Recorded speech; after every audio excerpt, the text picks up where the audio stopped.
to do this because following that I was using like a kind of an actual dedicated app, and it was just a mess. It was crazy to like Oh, really? do.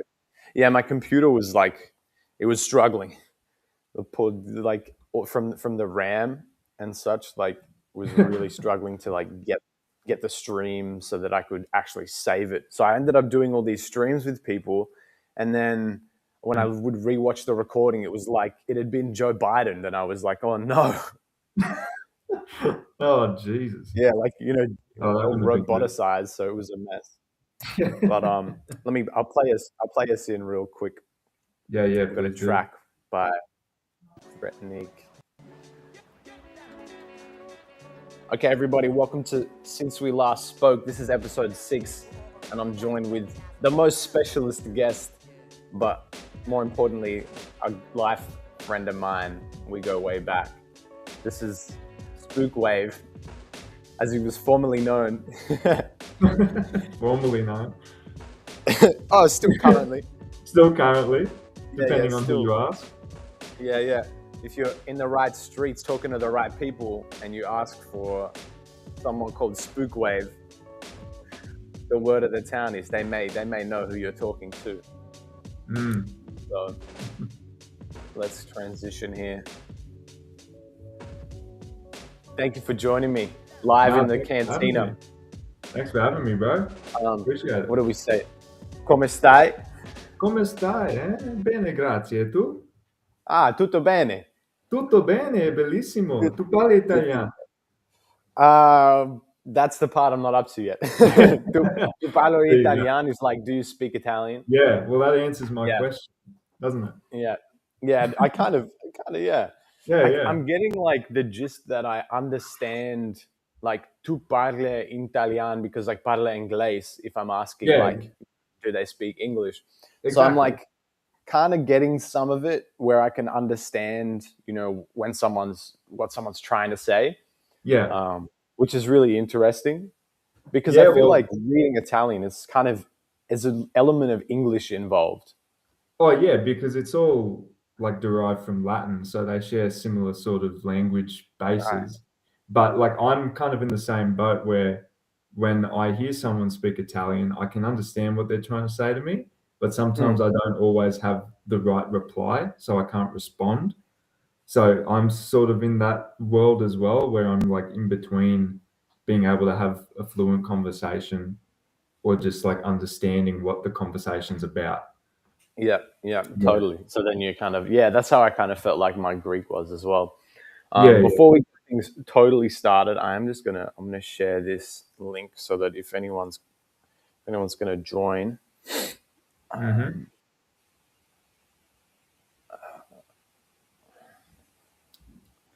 I recently tapped in with Peter as well. Oh, did you? Because I was like, I think I'd love to have him on, just to chat. I don't know actually if he can now. He's like a secret. He's like a double agent now, I guess. Yeah, he'd have to definitely have to disclose that with his employers. Yeah. And he'd have to be hush-hush on some things. True. Yeah, have you spoken to him more recently? Yeah, because the boys went on a trip not too long ago. Yeah, you guys did. Hey, but you showed me some he wasn't actually there for that trip, unfortunately. I think because he's done something to his knee, as far as I know. I think it was like a torn meniscus. Damn, he's really taken playing piano to the next level. I know, right? Well, total body workout playing piano. It's that pedal. Leg. That pedal action. Exactly right. But yeah, he's doing well. Peter's doing well. That's good. That's great. Yeah, I feel like he's a cat who's usually doing well. The mathematician. Yeah, he's a smart man. Very smart guy. He is a cookie. Yeah. He is. He always has been.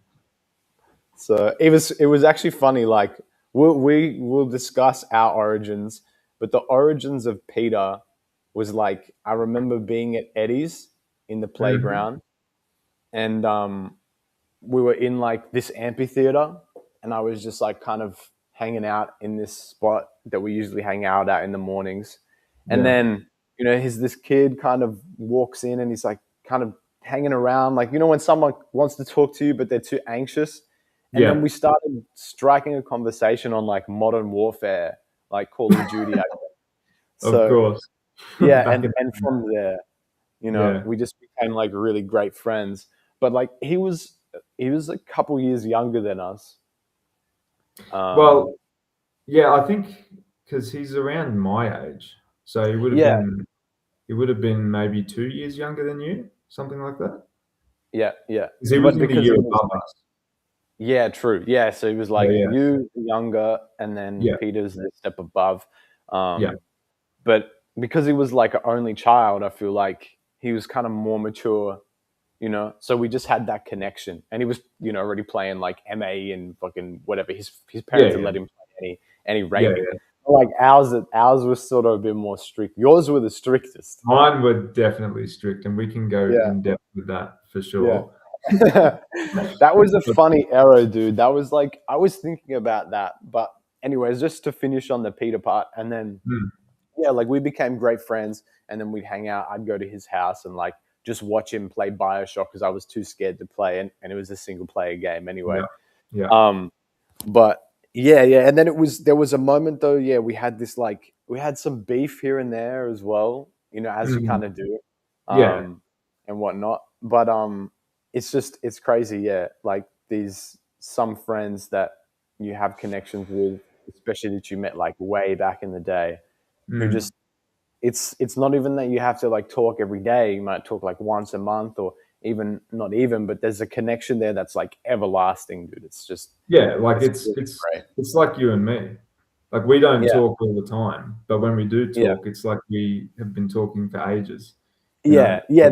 There's always conversations that. just pick up It's where they left. beyond that. Then it's like literally like with family. It's like I know if I have family members that I know hate each other, but Yeah, they'll still be in the same room. yeah, It's like yeah, not that we hate each other at all, but just the way that connection just is. It's family. It's yeah. undying. Well, that's the thing. It's like you and I are basically brothers. Yeah, very So, much so so. we are family. Um, but yeah, so what's the earliest? Because I was thinking about this recently. I was like thinking about really early memories as a kid because I was trying to kind of go back and like see if I could revisit trauma and stuff.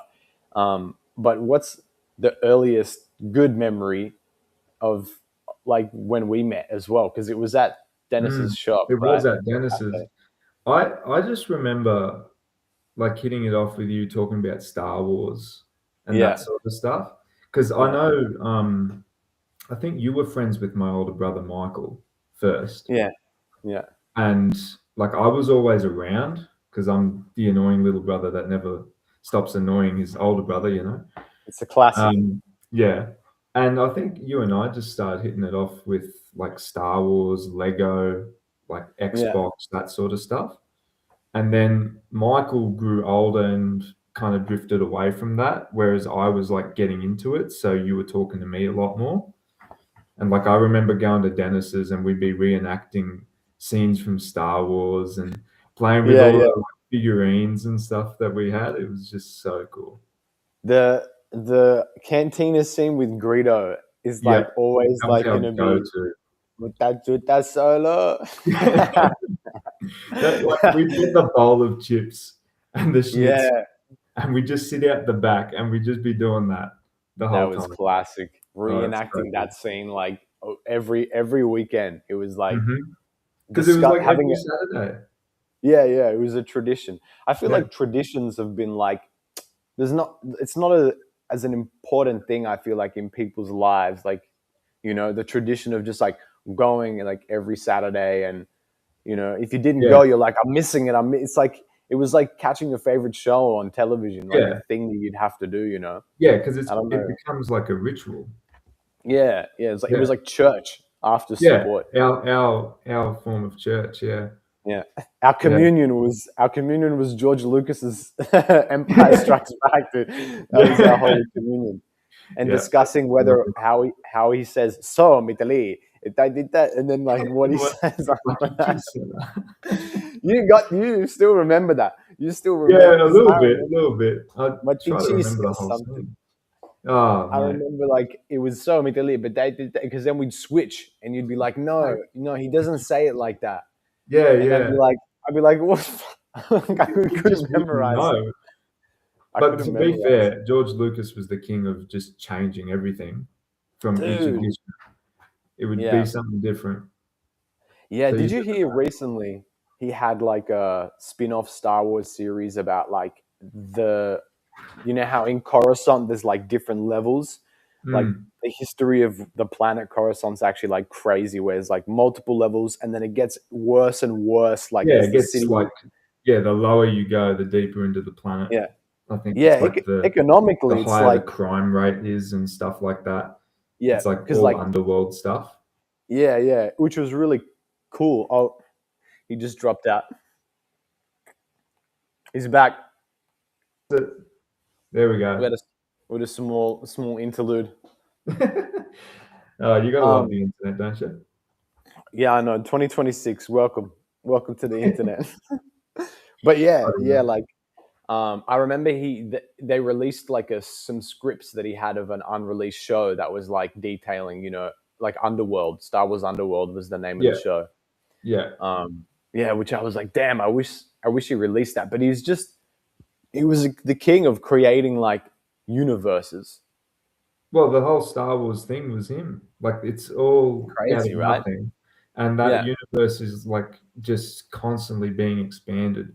And Mm. not just by him. Like you look at the books and the video Yeah. game, and it's all under the Lucas Arts Mm. like profile, but Mm. it wasn't just him that did it. He gave license to all these other people to do all these projects and just keep Yeah. adding to the lore in the universe.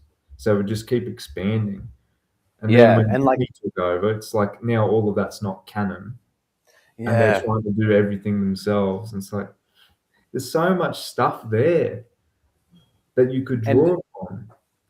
I just feel like there's no respect for the IP. Like, just all of like the history and what Star Yeah, Wars was. Like, they just kind of threw that out and were like, let's just turn it into Bambi. yeah, Make essentially, everything Bambi. make it all Disney based, mate. Yeah, yeah, That's it's the crazy. thing. Like the So Disney trope is just like have a female lead, strong female lead, and then it's like, throw in a few kind of mix events and then like make her brother be the evil guy and yeah, it's yeah. like it's all shit that like you can see it's like very scripted and it Well, doesn't you can see it feel like coming from a mile away. You know yeah, exactly what's exactly. going to happen. Yeah. So Like I guess it's not original. yeah, it's definitely not original. It's more like captivating maybe because it's just cinematic, right? What did you think of the Mandalorian Grogu? Did you watch the trailer? I did watch the trailer, and to be honest with you, I'm not very interested. True. Yeah, I didn't even Because watch it. yeah, well, there you go. I think unfortunately, it's just become a bigger thing in the Star Wars fan base. I think there's this growing sense of apathy, Mm, especially towards Disney and how they're handling Star Wars, because I think they've just fumbled so many projects that have had like high hopes and like tons of potential, and they mm-hmm. just don't know how to take it forward and turn it into something good that people actually want to watch. And like the key thing they do is whenever it starts to fail, whenever their own original stuff starts to fail, they just get fan service stuff. So bring back a Mm, character from like the movies and just slot them into this show, yeah, even though it makes yeah, no sense. And it's like, oh, here you go, you got your favorite character. It's like, well, why are they yeah, here? It doesn't make any yeah, sense. yeah. It's like just taking a child to the store and buying him a toy to just be like, okay, shut up now. Yeah, shut up. Yeah, Yeah, enjoy that for a bit, and then yeah, we'll but get you're back to like you got no substance, you got no like you didn't want that toy, I guess, so you didn't even know why you want it. Like nobody well, wants to that's it. convince you. So That's it. And like I yeah, do think an exception is, did you see Andor? I have watched the first few episodes and then I'm kind of like I wrote it out, but I even from the first few episodes I was like, whoa, this is different. You Like got to stick with it. Please stick with yeah, it. You'll be yeah, amazed. That I is gotta one. watch it. That's the best Disney Star Wars I've watched Mm, mm. because like it is completely original and it's not what you'd expect from Disney at all. And I really like the the way that they're actually taking Star Wars into a more grounded, realistic view from Hmm. like a civilian's point of view. Because the Empire are now like really scary and really evil and feared, which is what they Yeah. should be, right? Yeah. So, and then you get to see how the rebellion actually starts and all the sacrifices they have to make and all the like deception they have to go through to actually make it succeed. Like there's a lot at Mm. stake. And obviously, you know where it's going to end up because it's all before A New Hope. So you Right. know Right. how it all goes. But all the stuff behind the scenes that you don't get to see from the movies is in that show. And it's like it Ah, opens so it your eyes actually. to a bigger world or a bigger Mm. universe in Star Wars. Yeah.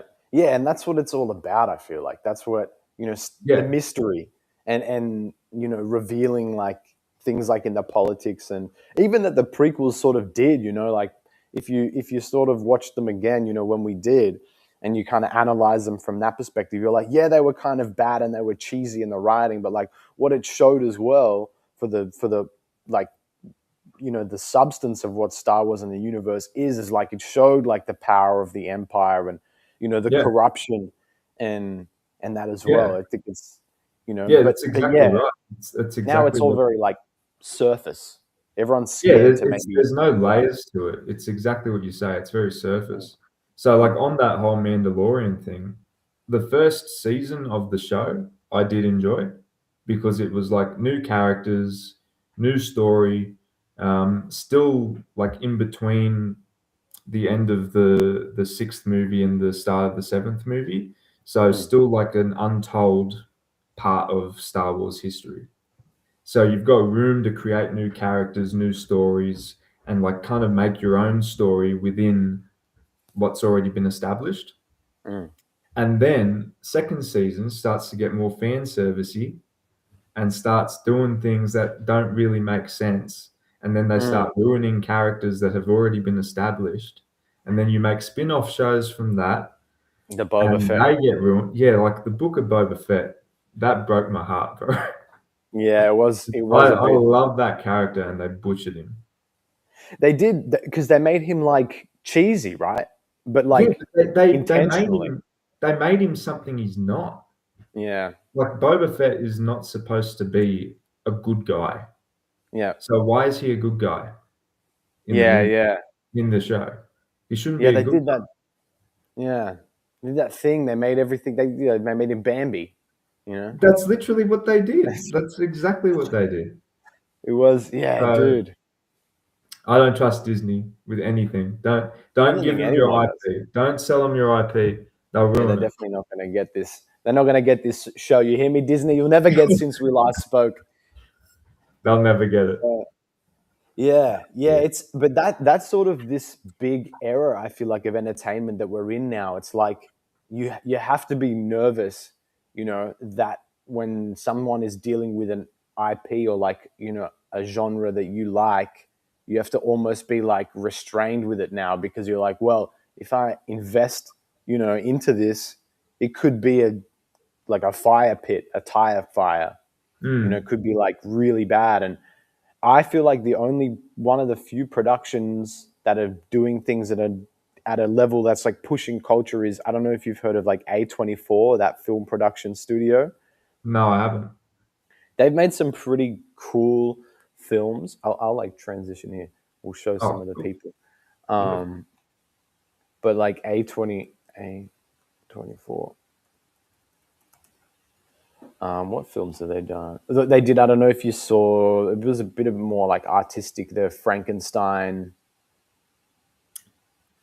I believe it was. Let's see, films Mm. produced.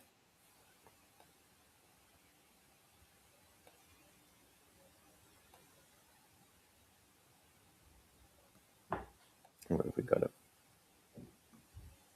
Some TV as well. This doesn't even show a lot of their stuff. Oh, I don't know if you heard of Hereditary. which really came out in 2018. Yeah, That I was have I have heard that. So was that by that that studio? that was yeah, that was one of the ones that was really big, like because it was just like um, a really scary horror movie that was like more genuinely like true to the horror genre. Yeah, right. Um, they recently released a film, Marty Supreme. I just watched that, and then that was really good. Marty Supreme, I thought was like really cool to watch. Yeah. Really really fun. They Good. got a couple upcoming. The Death of Robin Hood. Oh, that'd be good. That could be all right. Yeah. But they have films. Oh, here we go. Yeah, they have films that are like captivating. This one with The Rock, which was The Smashing Machine, which really Oh, put. I did watch that one. I didn't know Yeah, it was yeah. by that studio. Okay. Yeah. So there's a bit of like maybe you can connect some of the dots, as well Yeah, between yeah, that. But yeah.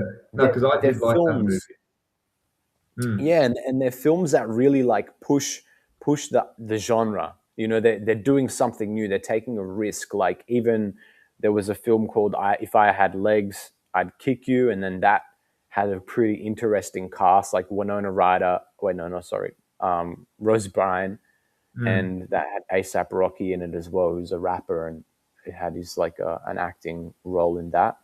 Mm. Um, yeah, but they kind of red light a lot of different style production that's really fun, and like just for example, like I just think that where do we go back here? Not a lot is trying to do that, nowadays. Yeah. No, I They're totally all agree. very scared. I totally agree because like in anything, not just movies and like any sort of art or any endeavor that you try to get into, the risk is that it will fail Mm, because you're trying something new. mm, Because mm. if you know that something has worked in the past, so you're just going to stick with that because it has worked and it's kind of guaranteed. Well, yeah, you'll get some level of success, but you're not really pushing boundaries or like doing anything new.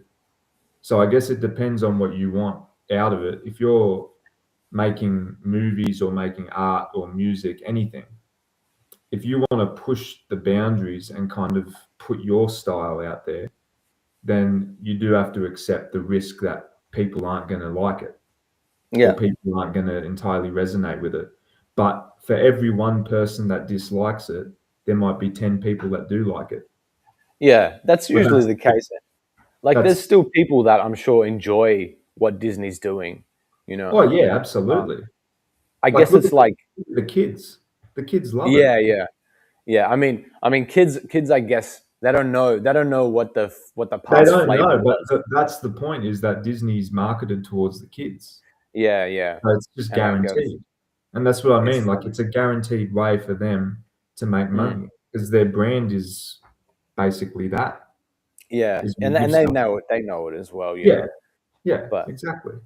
I just think that sometimes, like when there's risk involved in making something, and then you go with the safest option, is because you didn't know what you were playing with. Like you don't know if you understand the toolkit that you have, and Hmm. like how to use all of the different aspects of the tool, Hmm. then you're better equipped to like use it. Like make Yeah, use of the different sort of the different places you can like emphasize things, or like yeah, where you can exactly. explore. But I think some of these like big producers, they haven't put the time into investing into the concept, so therefore when it comes to like doing something with it, they just all of a sudden you got Jar Jar Binks like and doing something crazy, or Yeah. or like a character that they've thrown in that totally contrasts or goes against part of a narrative, and then it's like, Mm. well, they just weren't understanding of where the rules are in place for you to Yeah, sort of yeah, maneuver. They like just yeah. they I like agree. decided that they can do whatever they want, and Yeah, that goes for a lot. yeah. No, I agree because like I'd liken it to drumming, right? Yeah. So on the drum kit, you've depending on what kind of kit you got Mm, a snare drum, hi hat, couple of crash cymbals, a ride cymbal, and a few toms and a bass drum, mm, right? So you've got the whole kit. When you're starting out, you learn basic rudiments, basic patterns. So like a normal roll, and then you take it from just the snare. to going around your kit. Then you play a basic beat, 4/4 beat. Then over time, you start learning different patterns and different rudiments. And then you explore that around the kit. You start learning songs, different patterns, different techniques. So it's like you've got the toolkit and now you're adding things to that kit. Mm. So when it comes to being creative and making something unique that hasn't been done instead of copying, then you're more equipped to actually push the boundaries in what you can make, Yeah. right? Yeah. Yeah. You Because you can do a drum solo and you've got all these techniques and different ideas, but you yeah. know how they all gel together. So you Yeah. can make something really cool. And people might like it, people might dislike it, whatever, but at least you know what to do. You know how to Yeah. do that. Whereas if you've only got a very basic level of understanding, then you're limited in what you can do. Yeah. It's But true. you And need then to like know that. you could make something great. I feel like, how do you then explain, say, when like someone steps to something and creates something that's really great, and Mm.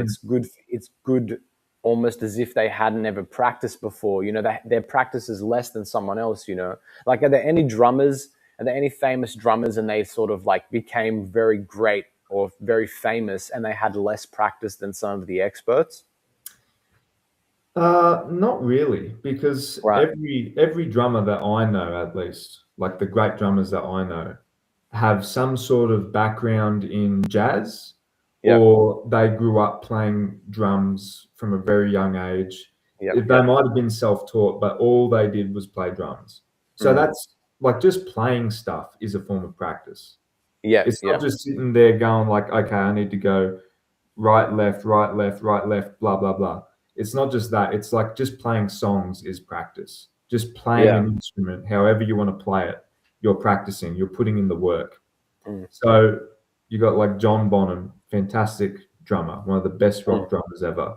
Had a jazz background, listening to like Buddy Rich, Max Roach, those drummers, Mm. played a lot of jazz stuff. And then the only thing that he didn't do was play rock. Right. But he was able to take what he knew from that jazz background and apply it to something new. So Yeah. it had never been done before, but the techniques aren't new. It's just they'd never been used in that genre. So Mm. their form of pushing the boundaries was using stuff that had come before, but in a new context. Yeah. Yeah. He understood the toolkit. And, Yeah, and he and that's the understood thing, like exactly. Yeah, if you do know it, then it's not like a rule book of like, okay, it only works in this way. It's like when you understand how to use it, that's then like a power. It's part of your tool belt. You could be that's anywhere exactly in the right. world and Because then it's exactly how, like with martial arts as well. It's the same sort yeah. of thing. It's like you know all the techniques, but you need to understand why. Why do you Mm. use certain things? Why do certain things work? And why do certain things not work? You need to understand that. It's not just, okay, I know this technique, I know this technique. You Mm. need to understand how it all gels together. And that's the part that a lot of people don't get Mm. is Mm. you can know like 100,000 different drum rudiments and techniques and blah blah blah, but if you don't know how to actually put it all together, Yeah. then it's How to like make it sound I nice. I know all the words in the English language, but I don't know how to make a sentence, Yeah. right? Yeah. Because I it don't know doesn't that it this doesn't word goes sound with this word, you know? mm. It still needs to sound nice at the Yeah, end of the day. Like, it needs to make sense. yeah, yeah. Yeah, You're it needs to playing. make You're sense. playing. Well, yeah, yeah. You're playing a song. You're playing the drums in a way that, like, if you're playing for people, you want them to connect to it. And in order to do that, yeah, it does need to make Yeah, sense. yeah, It needs to follow like some sort of rhythm. It needs to follow the rules of music yeah, because and that's that's that's it. what's that's what's Because governing you, right? yeah, because you can slap the drums in whatever way you want, but we Mm, all know what sounds good and what doesn't sound good. Like, yeah, even if you don't know music, you can hear a drummer play a beat, and if yeah, it sounds off, you know it sounds off. mm, There's mm, just something instinctual that you know, oh, that's not quite on time, or that's not yeah, very rhythmic. That doesn't have a good beat or a good feel. We call it yeah, feel, right? So yeah. you want to make people feel good and feel groovy, like they can connect with it, Yeah. right? So if you don't have that, then you don't have to be a top tier musician to know that.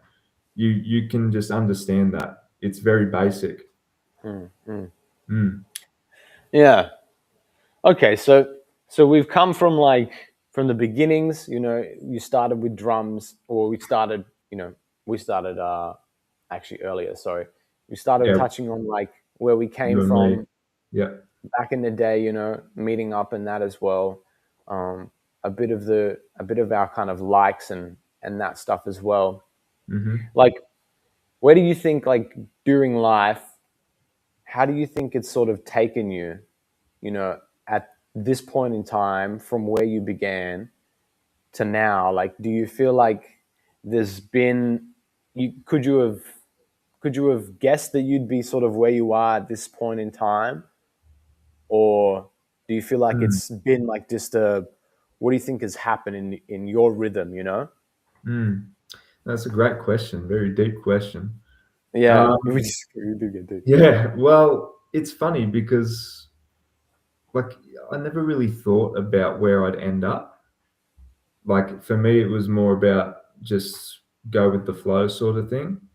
Like Mm, especially in high school, like I had things going on in my life externally that had a huge effect for me and mm, where my headspace was at. So I wasn't really thinking about, 10 years down the track, 5 years down the track. I was always thinking about tomorrow. mm, mm, So I couldn't have imagined that I'd end up where I am back then because mm, I mm. just wasn't thinking about that. But in hindsight, looking back, it all makes sense, How right? So you began. everything I've been through, all my hobbies, my likes, my dislikes, my experiences, everything has led me to this moment, and it all makes sense. Mm. There's nothing about it that doesn't make sense. Yeah, I think that's good. It's better to feel that like things make sense than maybe that you like, you know, we're in the escape pod and then you landed on a planet that makes no sense. Yeah. Well, I think sometimes it can make no sense Yeah, unless you're willing to look back and reflect a little bit, yeah, which is what I like to do. I like to reflect and think about the things in my life and like be grateful for things and not wish, oh, I had that or I had this or whatever. It's more mm, like be grateful for what you've got and for the yeah. opportunities that I've had and for where I'm at. Because I'm always thinking there's other people in the world that have it far worse than me and don't It's have the true. opportunities I have. So it's like you just got to make the best of it. Yeah, I think that's the goal, is just like making the most, like, you know, opening the jar of worms and Mm. just like really just making the most of it. You know, Hmm. just like I've been thinking about that recently, but sometimes I guess you can get in the headspace of like uh, using other people as like a reflection point as well. Yeah. And like sometimes I get into that headspace and then I try and like cancel that really quickly because I'm like, well, that's they're like living their life, you know, they're doing their thing. Hmm. Everybody else is on their own sort of journey. So if I'm using anyone else as a reflection, like for starters, that's, you know, there's something that I'm not thinking about in my own life, and that's the reason why I'm, you know, using that in this moment in time. And a lot Yeah. of the time it's like, you know, if I don't have like an understanding of something properly, I'll do that. I might look at something else and be like, use it as a reflection point, and then maybe then, you know, then I kind of take it back in and be like, oh, okay, like, well, if I'm doing this with that situation, how can I use it to empower, and like what do I need to understand more about it in my life, you Yeah. know, because we can do So when that too much, I think. Yeah, no, you can definitely. But when you talk about using other people as a reflection point, what Mm. exactly do you mean by that? Like, are you talking about looking up to other people and what they do or what they don't Mm. do, like taking in their experiences and like, what do Yeah, you mean? I think it's more on like what someone is doing. I'm more interested in the doing part than like the not doing. I know that like I know a lot of people might use the not doing as like, oh well, now I have a good point to sort of amend on mine. But usually I think that really happens when you're not looking at the right people, you know, the right source. If you're Mm, sort of looking at someone that's not doing something and then you're using that as a point of improvement, that's great. But ultimately, like, you're kind of backfilling, I think. And you really want to be like reaching forward in a way, and then like make sure that you're solid, that you're building mm, on core foundational values, and then mm. from that then I think you should reach towards people that are doing, you know, Yeah, like Tyler the Creator, like he was just in a movie. Like that to me is like, it's really cool, you know. It's like yeah. a head nod in the direction of like, there's a progression that Mhm. shows. And if you Yeah. stay true to, like, you know, your whatever your path is, but if you stay true to it and you should stay open, there's no Mhm. reason why it can't take you in new and fun avenues if that's what you want in your life, you know. But Well, it's that's it's exactly really right. about what you want. Yeah. No, I think you're right. I think Mm, it's you've got to know what your goal is and what your purpose is. Well, maybe yeah, purpose is a bit too deep, but like that's a hard one. you know what your goal is, what you're Yeah, striving towards. yeah, First of all, you need to understand what it is. mm, Otherwise, you're just going in an aimless direction. You'll never yeah, get anywhere. But if you've got a concrete, clear goal, then it's about how do I move towards that goal, yeah, right?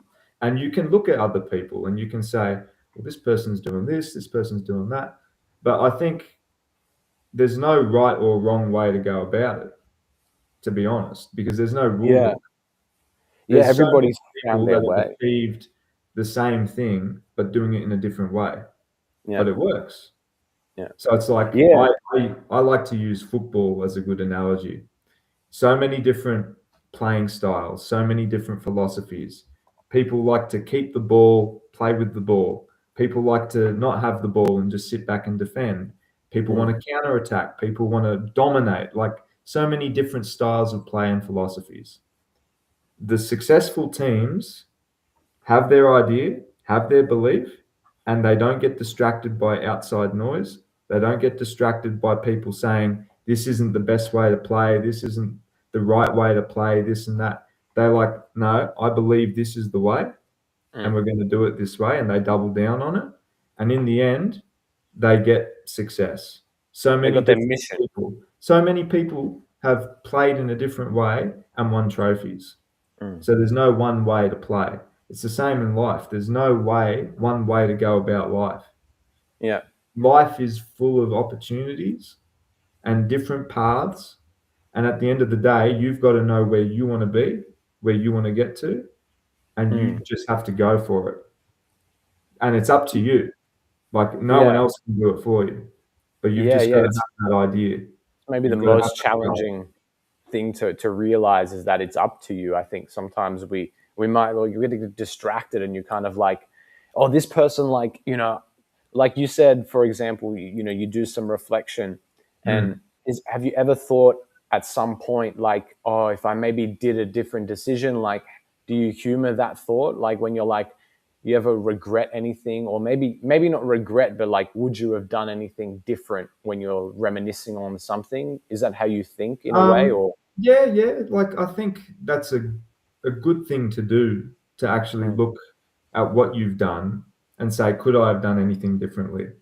At the mm, end of the day, I think if you get to where you want to be, then you've obviously done the right things to get there. mm, So looking back at it, you look at the journey and you say, yeah, I could have done something different there or whatever. But at the end of the day, I'm here. yeah, Whereas if you're still on your journey towards your goal and you've had a setback, well, then I think you'd be foolish not to look at what could I have done differently so you can do mm, better next time. yeah, You know what I mean? Because you can always grow. You're always growing. You're always learning. So there's no reason why you don't look at history and say, let's not repeat the same mistakes that we made. mm, mm, Because that's why you make a mistake. You're allowed to make mistakes, but just don't make the same mistakes over and over and over again, thinking that yeah, something different's going to happen. It's yeah, like you yeah, make a mistake, you look at it, you say, yep, I made a mistake. But now that I've made the mistake, I've had that experience, I now Yeah. know what to do going forward. Can grow. Yeah. Sometimes, other times, I guess there's more like layers to it where Yeah, it like you depends might what it make the is. mistake and then you're like, I'm in this, like, because I've found myself in like the same sort of situation, but it's like the path to get there was different this time. And Yeah. I'm like here again, but Mm, why am I here again? And you think and you're like, well, I know that I'm here, and you might know the feeling of being there, but mm, sometimes when you're on the ride, you're on the Scooby Doo ride, mm. it looks different every time. Sometimes, but Yeah, then yeah. But I you think do, if you really look at it, you mm, may find some patterns, yeah, you can definitely and you find may patterns. find things that have been the same Yeah, as your other journey. Like you say, not every journey is the same, but there are key things that stay consistent. yeah, definitely. And those Yeah, things that are consistent are most likely what's going to lead you towards that end yeah. goal of where you're at. Yeah, yeah. If you can be more analytical with it, then I think then that's definitely, because I guess it's a lot of just the patterns, like learning Yeah, that. but Um, they're hard to identify. well, yeah, because you're also on the ride, right? Yeah, You're exactly. Like actively, you're living it firsthand. And yeah, it's not like you've got a rewind button where no, you can look back and say, "Oh, this happened or that happened." Like it yeah, actually takes a lot of self-awareness, and it's quite difficult because it can be very confronting, mm, and a lot of people wouldn't want to go through that. But if you can go through that and be uncomfortable about learning about yourself and some of the negative things that you've got or the mm, negative experiences you've had, then you can grow. That's the first yeah, step, is actually acknowledging, you know what, I'm not perfect. I yeah. have made mistakes, but I need to be able to be okay with that so I can Mm. move on, so I can grow. I feel like, when we say like nobody's perfect, it's almost as if like, well, you could be perfect, but nobody's perfect. Or it's like, by doing the whole like acknowledging that you're not perfect, it's almost like you're humoring the fact that there even is an ideal perfection, I guess, and although Well, that's sometimes I what we get what you're strive. saying, but in the way I see it, I don't see it that way. I think Right, perfection is a right. fallacy. There's Yeah, no yeah, such yeah, thing as perfection. yeah. But we use the word because there's no other way to describe it. Like Mm, perfection is an idea. We have yeah, an idea in our heads of something that is perfect, right? mm, Like a perfect square. yeah, yeah, yeah. We know what a perfect square is. Can we ever find a real Well, perfect square? defined by mathematics, I guess. Defined by maths, but then Yeah, again, like we know what perfection is as an idea, as a yeah. form, Mm, but in reality, you can't achieve perfection. mm. So, And I okay, think we like instead of something that's different. yeah, well, okay, so instead of the whole perfect square thing, we have a perfect image of ourselves, Mm, right? We know what we want to be, the kind of person we want to be. So we strive to be that person, mm, to get to that level.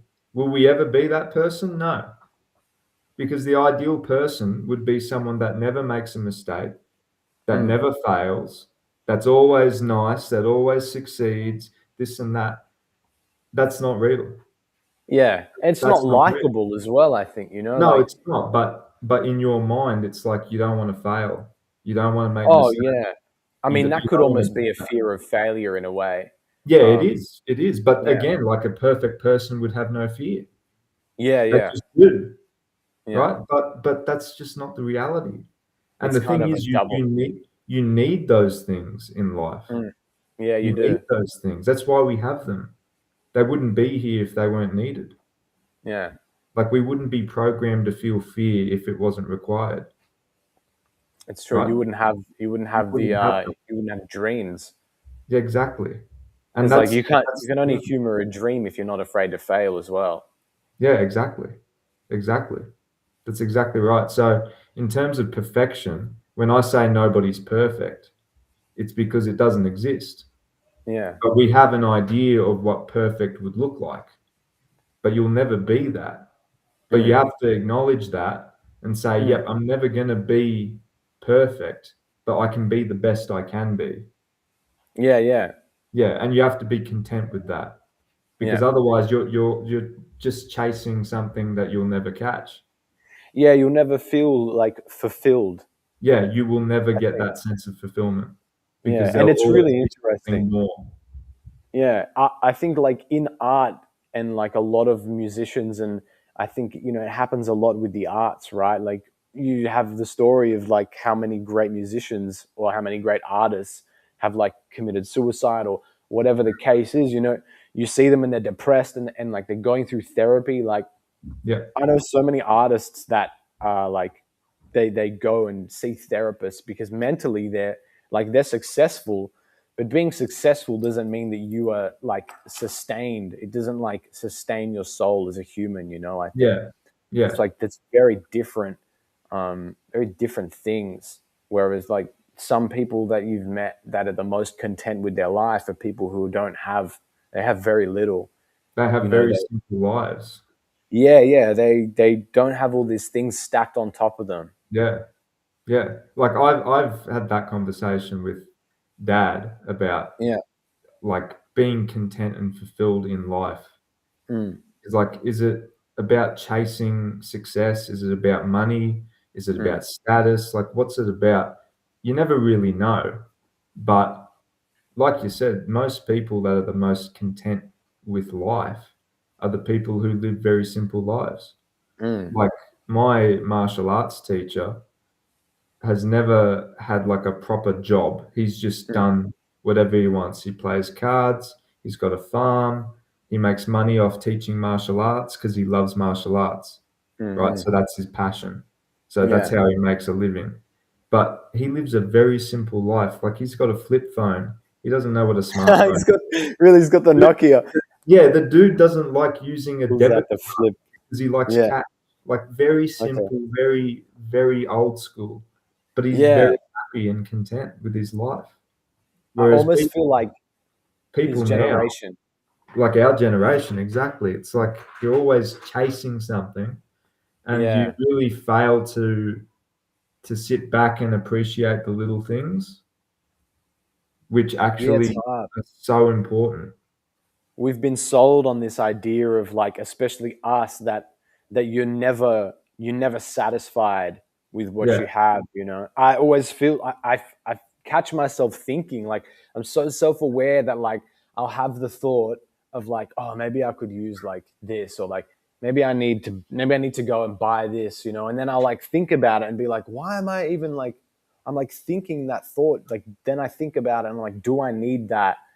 And mm, then the answer is usually no, you yeah, know? And yeah, then, but I still will humor the thought because it's like, I'm never content as well. Being content is like, you definitely have to be happy with like, not only maybe having less than what you desire, but you have to acknowledge your desires. And yeah, sometimes that's so hard to do because what you desire, it's like something that's almost within you, right? yeah. And that's what I mean. Like learning about yourself and doing this Mm, reflection is very confronting because it does mean you have to come to terms with a lot of things that you might not like mm, and you might be afraid of. mm, But mm, when you do, then that can actually unlock so much growth and potential and happiness in your life. mm. Yeah. Yeah. I think being happy is the key. Like Anton, I'm sure, is like, he's done things that make him feel happy, Yeah, you know? yeah, his And whole life, he's just been happy. It's like yeah, that's his he currency. plays cards because it makes him happy. He enjoys it. Yeah. He teaches Yeah. martial arts because he enjoys it. He goes to Mm, the farm because he enjoys it. yeah. He doesn't wanna work for people. So why Yeah. would he, like, go through the unhappiness of having to work for someone Yeah. else when it He's doesn't done, give him any joy? If he he's can live figured out. Yeah, if he can live life and be happy with Mm. that, then that's fantastic. Yeah. Yeah. He's figured out one of the keys, which is like, even though he said he doesn't like serving people, what he's doing is still in service by martial arts, Yeah, although like, he's like doing it it's not the himself. fact that he yeah, it's not the fact he doesn't like serving people, it's more like he doesn't wanna be, um he doesn't wanna be used, and he Yeah. doesn't He doesn't like the idea of the hate it. 9 to 5, the Yeah, CEO. he doesn't wanna have to be like just a number, Yeah, yeah, like part of a big machine, yeah, you know? yeah. And I think a lot of people think like that as well, but they just don't know how to find their way out. And what he's done, which is like, servicing, being of service to something that is bigger than you as well, is also fulfilling. So that Oh, yeah. works for people, who are okay with the 9 to 5 thing. But because there's no personality in that, that's why when they get to 35, they shoot somebody, or they're at a bar and Yeah. somebody's like, and they glass a stand-up comic or something like that, and Yeah, says a yeah. joke that It's they don't agree just with. Because it's like, there's something within you that's still resenting the fact that you mm. are doing that and not able to be a human. Yeah, it depends because I think, like, I know people that have worked the 9 to 5 and they're very happy because they're Mm, still able to be content with their lives. I mm. think sometimes you can be too self-aware. You know how they Yeah. say ignorance is bliss? Yeah, it can be. Yeah, sometimes you can be too self-aware about what you're doing, and then Mm, you start overthinking everything, and then you're mm, never content because you're always spiraling. You've always got something in your mind about mm, how, oh, I'm just a number, I'm a small cog in a big machine, I'm mm. serving greedy corporations, this and that, people I don't trust, people that don't care about me. Whereas other people are like, dude, I just want the money so I can go and live my life outside of work. I don't care. Yeah, they Like, still have like a passion yeah, outside of that. yeah, so I think it's that balance as well, and just being happy to make that sacrifice. Mm. Yeah. Yeah. Yeah, it's a hard thing. I also thought recently that, like, there's a lot of virtue in like just being patient. It's Mhm, something that we always like struggle with, like patience in yourself, patience in like what you're pursuing, and then patience in conversation is something that's like difficult sometimes. You have to hold it, because it's like a mm, rope it's like a rope that's constantly being pulled, but by holding that, sometimes it can be uncomfortable, but by being patient and being more aware like that, you can really make use of the moments more, which is what life is really. It's like these moments, because mhm, when we're thinking back, I always feel like, for me at least, I'm always thinking like, oh, that was a moment, and I'm always mhm, like, did I kind of get the most out of that moment in time, that was finite, because a moment begins and ends, every moment ends.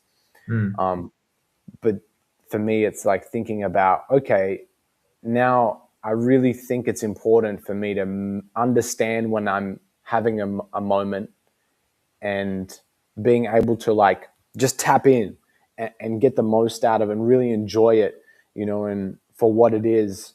Because mm, sometimes I think back and I'm like, oh, that was such a cool moment in my life, but because I was distracted by the next one, or distracted by like something else, I was anxious, for whatever reason. I just feel that maybe that moment slipped me by from just being able to be more present in it. So, and that mm, takes like patience, because if you're thinking about like the next day, or like, this email I have to send, that moment's going to slip by. You're also not being patient because you're impatiently waiting for the next moment, right?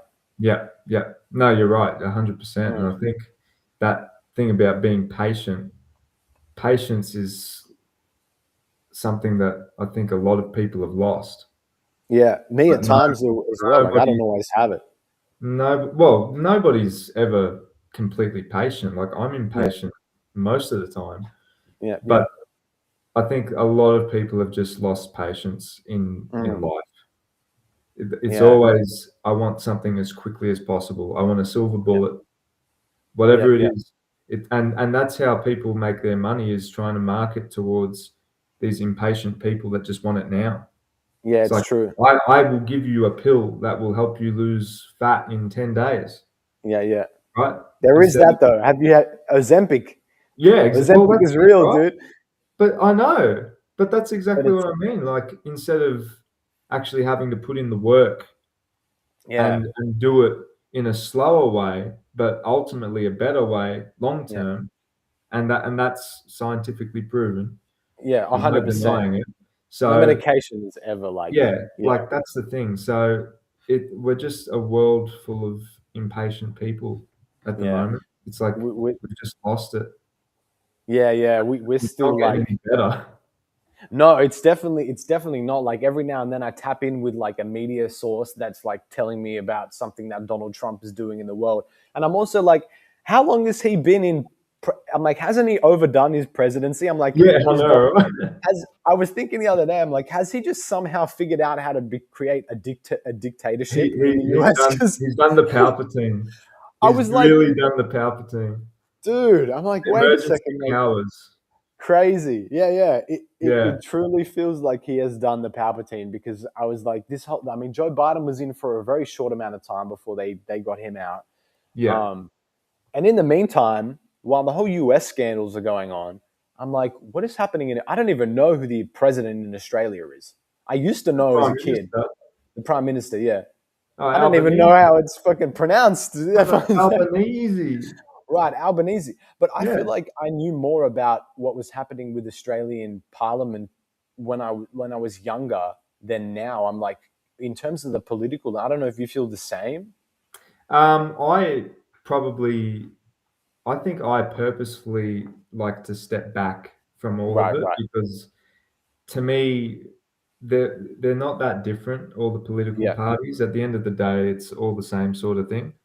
yeah. Um, but like I do feel what you're saying. I think when I was younger, I don't know, maybe you had more exposure to it because it was just in the Maybe it was background that. and you Yeah, never really chose to not be a part of it. yeah, Like yeah, for me at least, I know that I choose not to be a part of it. I'm like, yeah. I don't want to hear it. I don't want to read it at the moment. Like I'm just not interested. Mm. So if it's on the TV, I just leave. You just I'm in a know. different room, right? True. So Whereas as a I'm kid, aware of maybe. it. I still watch the news, so I Mm, know some things that are going on. mm, But I think when you're younger, it's just always in the background, so you just pick mm. up things. Yeah, But I do get what you mean. Like it's it does feel like we might have been a bit more aware of it when we were yeah. younger. Whereas now it's like things happen, and there's so much as well. Like I feel like in the past few weeks, like I've heard, that there could be this new war with Israel, Yeah. and it could be like people are saying whatever that is, that's a whole like pocket, and then we have this whole alien thing that's happening, which is for the Yeah. longest time we've all said that aliens are a conspiracy, and right now we've come closer than ever before to this idea being something that could be real, which is Mm. just absolutely insane. And I do feel like we're kind of still oblivious to that as well. um, Yeah. and then at this, there's like the other pillar as well. You still have the Israel Palestine, that whole thing, which is this whole crazy still situation. I mean, that's sort of fizzled, I guess. But then Oh, the it's still Epstein going. files, it's still going. Okay, Yeah. Oh, mate, that definitely hasn't that fizzled. thing won't go for a long time. Yeah, true. Okay, that's probably, yeah. That's valid to say. But then at the same time as well, you have the Epstein, which was huge, right? Well, for Yeah. me, as a kid, these were people who I was idolizing. I'm not saying Mhm. there's anyone specifically on the list that I was idolizing, but these were people that were like in media, and they Yeah. had real influence on the population. And the Yeah. fact that it's come out and that's the situation, like, it's almost that all this stuff's come out now, and now we don't even know how to like take it in because it's so much. There's just so much stuff. It's like a huge overload. Yeah. Like Yeah. when someone wants to talk to me about the Olympics now, I almost want to slap them. I'm like, It's the like, dude. Olympics. I'm like, that's the least of your worries. What are you I know, talking about? right? I'm like, do Oh, you mate, even know? Like, aliens the are real. I know. I have not been keeping up with the Olympics at all. I couldn't tell you a thing about it I don't at even the know. I moment. just I know it's on because I literally know it's on because I go for a walk Yeah. and there's Olympians around and the Yeah. athlete Yeah. village. All I know is there's a lot of Czech. Yeah. This could just be the Olympics, but all I see is people from the Czech Republic. So I'm like, I think it's really just Czech, you know? Yeah. Yeah. Just the Czech Olympics. Yeah, the Czech Yeah. Olympics. Yeah. They got a whole clubhouse. I'm walking past. I'm Yeah. like, there's a whole thing there. There's like the whole. Yeah. God So damn. it's really There you funny, go. but yeah, other than that, like I would just have, I'd be like, thinking that the world is going to end any day now. Because I'm just Oh, like, mate, like, to be honest, some of the stuff you hear, it's like you're getting close to that. It's it's like crazy. you never know. World War III could be around the corner. You Mm, have no idea what's going on, and yeah, that's like that is part of the fear. Is we yeah, don't know what tomorrow's gonna hold yeah. and what it's gonna bring for us. Yeah, it's so interesting. It's a challenge because like working in an industry where its value lies on the future as well, like Mm, people everything on this in this industry and especially in the arts, like you release it's based on promotions of things. mm, Like for a fashion runway show, you have an expectation that they're going to be releasing something. You release a campaign, you do promotion for it, and then it releases. So it's all set for the future. But now to yeah, be in a place where it's so weird, the future is so weird now. It sounds weird, like what it could be. It's such a challenge because then it's like, how do you also maintain patience with the fact that where you're going is so undetermined by everything based on where we're at and based on what's happening. yeah. So it's crazy. That's why for No, me that it's like is crazy. But also, I think that regardless of what's going on in the world, the future's undetermined anyway. always. You never know. You never know It's what's going to true. happen. I could walk So out of here and get smacked in the face by a panini and die. well, you could. You could get a panini thrown at you, and then who knows what happens next? Yeah, you walk onto the road, you're like, I can't see this Yeah, panini, and and you then get hit by a bang, freaking. gone. I mean, there's I guess an odds of There are the odds most, of that, yes, but the it could most happen. common You never denominator, know. but yeah, But nothing in life is really promised. yeah, nothing's promised. Nothing's promised. The only thing that you get in life is you're born, and one day you're going to die. Mm, mm, Right? That's certain. But you never know when that day will come. mm. So it's like you got those moments you talk about. You really got to appreciate those moments. Yeah, yeah, Yeah, yeah. you really That's got to appreciate them. that's kind of why I've really been attracted to like not only this like show as a platform, but then you know it was like what I understood about. So I began. We'll go back a bit, but like a while back, I was doing some study on like the Meisner technique. I don't know if you've heard of that in I think acting. you were telling me about that actually. Yeah, Hmm. but basically like the Meisner technique, the idea is that you're with a scene partner and you're not thinking about like what the lines are that are next that you need to reply to. You're actually there, you're like sitting with it and taking in the information and then responding in a natural way. Hmm. So it's still not like method acting. It's not quite following that. It's its own sort of thing. But the idea is that like instead of thinking about the character you need to be, you just think Yeah. and be in that moment more. And I was like, this then stand-up comedy, not for the fact that like, yes, like at the surface level, like every stand-up comedian is like trying to be funny. Like that's the goal. Yeah. But it's really just about like thinking more patiently and thinking more analytically about something, in my opinion, about a moment. And then like if you can be more patient with that thought, you can get more out of it. You can really like stretch it out Hmm. and then you really fulfill more of that thing, whatever it is, even if it's just an idea. You're Hmm. like stretching it out, and then you tell people the perspective, and that's when it might be Yeah. funny or not. Yeah. Uh, No, there's definitely a lot of positive stuff in being able to sit with your thoughts before actually like responding to a question even. It's like you get yeah, asked a question, and then instead of responding straight away, it's like, okay, let me just think about what I've just been asked. mm, What's my response to that? How do I feel about that? Like mm, genuinely, instead of just coming up with a automatic response. You know what I mean? yeah, And yeah, it's yeah. usually more substantial when you do that. Yeah, you definitely exactly, and the substantial moment of you being more like substantial and being of like true character is Mm, is how you get that golden moment.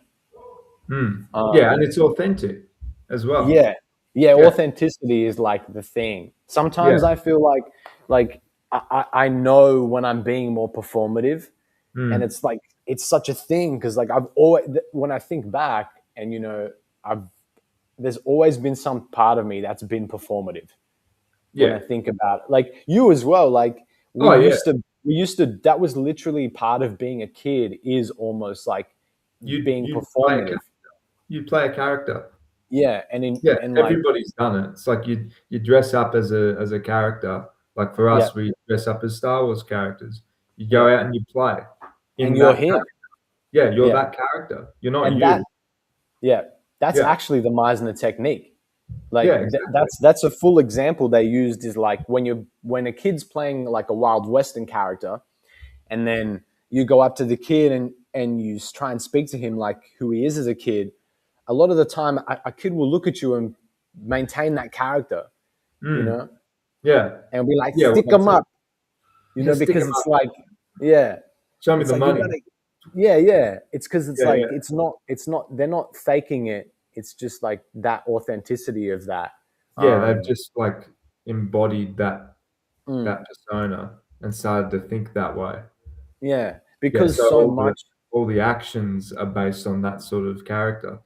Yeah, well, and they're not even thinking like when you're being a character. It's like how does a cowboy think? You're Yeah, just like you as a kid. You're like this is what a cowboy does. yeah, yeah. You You know, are a cowboy. yeah. Yeah, Whereas I think when we grow a bit more, we think about like, oh, how is a cowboy meant to think? and yeah, and we get taught like that in school. It's like you need to think about how someone's trying to think like them, yeah. not not go with more of your emotion, Mm, and I mean that doesn't work with you can't be emotive all the time, I guess. I mean we meet people all the time that are too emotional, and then mhm. everything is like a big, I'm sure Right. we're Yeah, ethnics, we got dude. family members, and You it's know. like it's like Everything's a big deal. oh my god! With some of them, it's like they're just Oh, they're big kids, they and we're are. all It's like they kids. never grew up. We're all kids in a way, but I Yeah, think they're kids that still haven't thought about that in that yeah, way, yeah. No, and definitely. like I was saying about like being performative, because I was thinking back and reflecting, and I'm like, it's such a big part of me that I have to make it important to understand like where the line is drawn. Otherwise, it all becomes like a mix. I think because I can be so genuine, and I am so genuine, then it's also ties in with the performative side. But there's a time where like one needs to be over the other. If I'm like, Mm, and it's and I'm still like it's still in the witch's pot for me. I feel like in a big mm, way.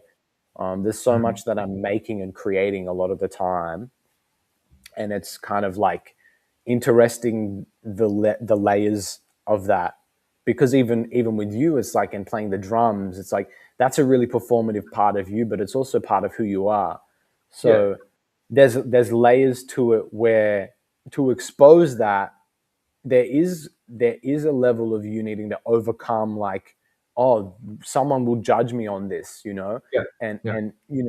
and you have to be comfortable and acclimatize yourself like in whatever way you can to that, because that's also a muscle. Like performing is a muscle, and like any muscle, like if you don't train it, so interesting, like you don't train that muscle, then it becomes really relaxed, and Yeah. you can't like it's not impressive Mhm. anymore at that level if you don't train it. And some people, they don't do bodybuilding training, is what Yeah, I'm kind of understanding. Like everybody has kind of different strengths, literally, yeah.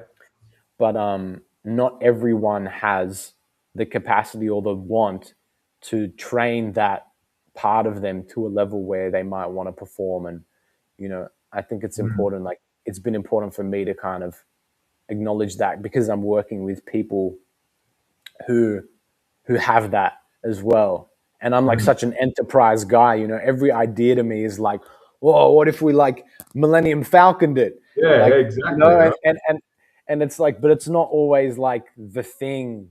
And then that's me not being patient is where I bring that to again. It's Mm. me kind of taking that out of context and in that way. Mm. So Yeah, I that's think, interesting.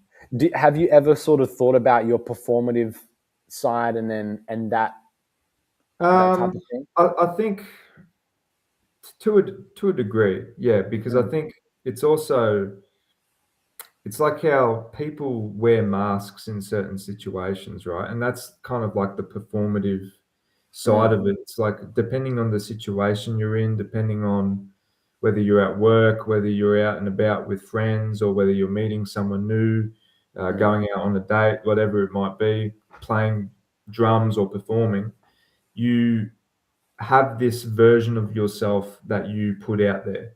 And it's mm, like a performance. It's not necessarily the authentic version of you, if you know what I mean. The mm, authentic version of you usually is when you're by yourself, mm, mm, with nobody around you, nobody to judge you except yourself. And that's usually where all your authentic behaviors, your entire personality comes out. It's where mm, you're comfortable. So from that point of view, yeah, I've thought about the performative side. But like in terms of performing in front of people and being judged by people, definitely not to a huge scale, mm, because the only people that are going to be judging me are the people that I actually meet. Because mm, I'm mm. not a performer, right? So I Yeah, don't have a big like fan base or anything like that. So I'm yeah, not worried about those people that I don't know or people behind the screen, because that's just not my life. yeah. But people that I meet for the first time or people that I know, You I connect worry with. about them judging me. Mm, Absolutely. Yeah. So mm, that's where the performance kind of mm. comes in. Yeah. Yeah, I think that's cool as well. It's great, like in that way as well. I'm also like even when you are alone, I feel like because we are such like communal people and humans in general, I'm like there's also a level of genuineness that comes probably when you're with people that you feel like you can be most comfortable around.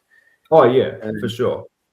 I noticed that like I really can't stand being around people that like don't make you feel comfortable. You know, when you might be around someone and you might not know why, but you just don't feel that like you have to feel like you put on something or like it puts pressure on you to almost like emphasize part of your character that Yeah. you might To not like otherwise. perform. Yeah, and that's it, the performative thing. So, Yeah. and that's good and bad because that can really bring the best out of you at times as well. Mhm. And but sometimes it can just make you feel like really uncomfortable too. Yeah. So And like that's the I think it does depend on the situation as well, totally. and the Yeah, you people that you're around. can't always avoid it, right? Yeah, you can't always avoid it, but I think when you're around family and close friends, you want to Mm. be comfortable. You really want to be Yeah. comfortable to because your family, ideally, not everyone's like this, but your family should be able to accept you for who Mm. you are and be Mm. comfortable with you being comfortable, right? And vice versa. You should expect the same for them. You should Mm. be able to feel like they can be themselves in front of you. Yeah. That's your family. Your Mm. friends, your really close friends, ideally that would be the same, right? It depends on your level of friendship and your Mm. relationship. But there are other people out there who, like in my world, I'd consider friends, Mm. but I'm not my entire authentic self around them. Mm. Like there are some things that I hide. There are some parts of myself that I'm not completely authentic with, and that's Mm. Mm. okay because Yeah. they're the same, right? So I do think it depends on the situation. Yeah, and the Absolutely. person as well, I guess. Yeah. Like Yeah. some people might come up to you and tell you about their sex life. You know, Mate, that's don't tell something me that like about it. I don't want to hear it. that's something that yeah, people will definitely have filters and layers for, and it's something that like comedy really kind of I was like, because these are some people that a lot of stand-up comedians, and performers that will just find a way to make this. barrier that exists. By breaking that down, it's like, I cannot believe that they're talking about that. But Yeah. also it's like, well, I mean, yeah, this filter only exists like based on who you are, if it's something you value or not, Mm, and it's been something that for me as well has been like a great thing to kind of acknowledge, because I'm like, so many good ideas can be locked behind what you are trying to, what you might think, as in this, in my kind of field, like, if you're uncomfortable to say something because you think that person might get offended, that thing that you could say might have in that situation, like if you're talking about something creative, like it might have the ability to just like build on a project in such a great way. And it's mm, really like the vulnerability to connect with people is really important as well. And I think sometimes we guard emotions in ways that I'm like, it's up to you if you want to or not. But mm. I'm also like, I think we can be too guarded sometimes, and it Oh, really comes absolutely. across like it's Mm. like it really hurts the connection. Yeah, no, I agree with you 100%, and, Mm, like, I'm guilty of it.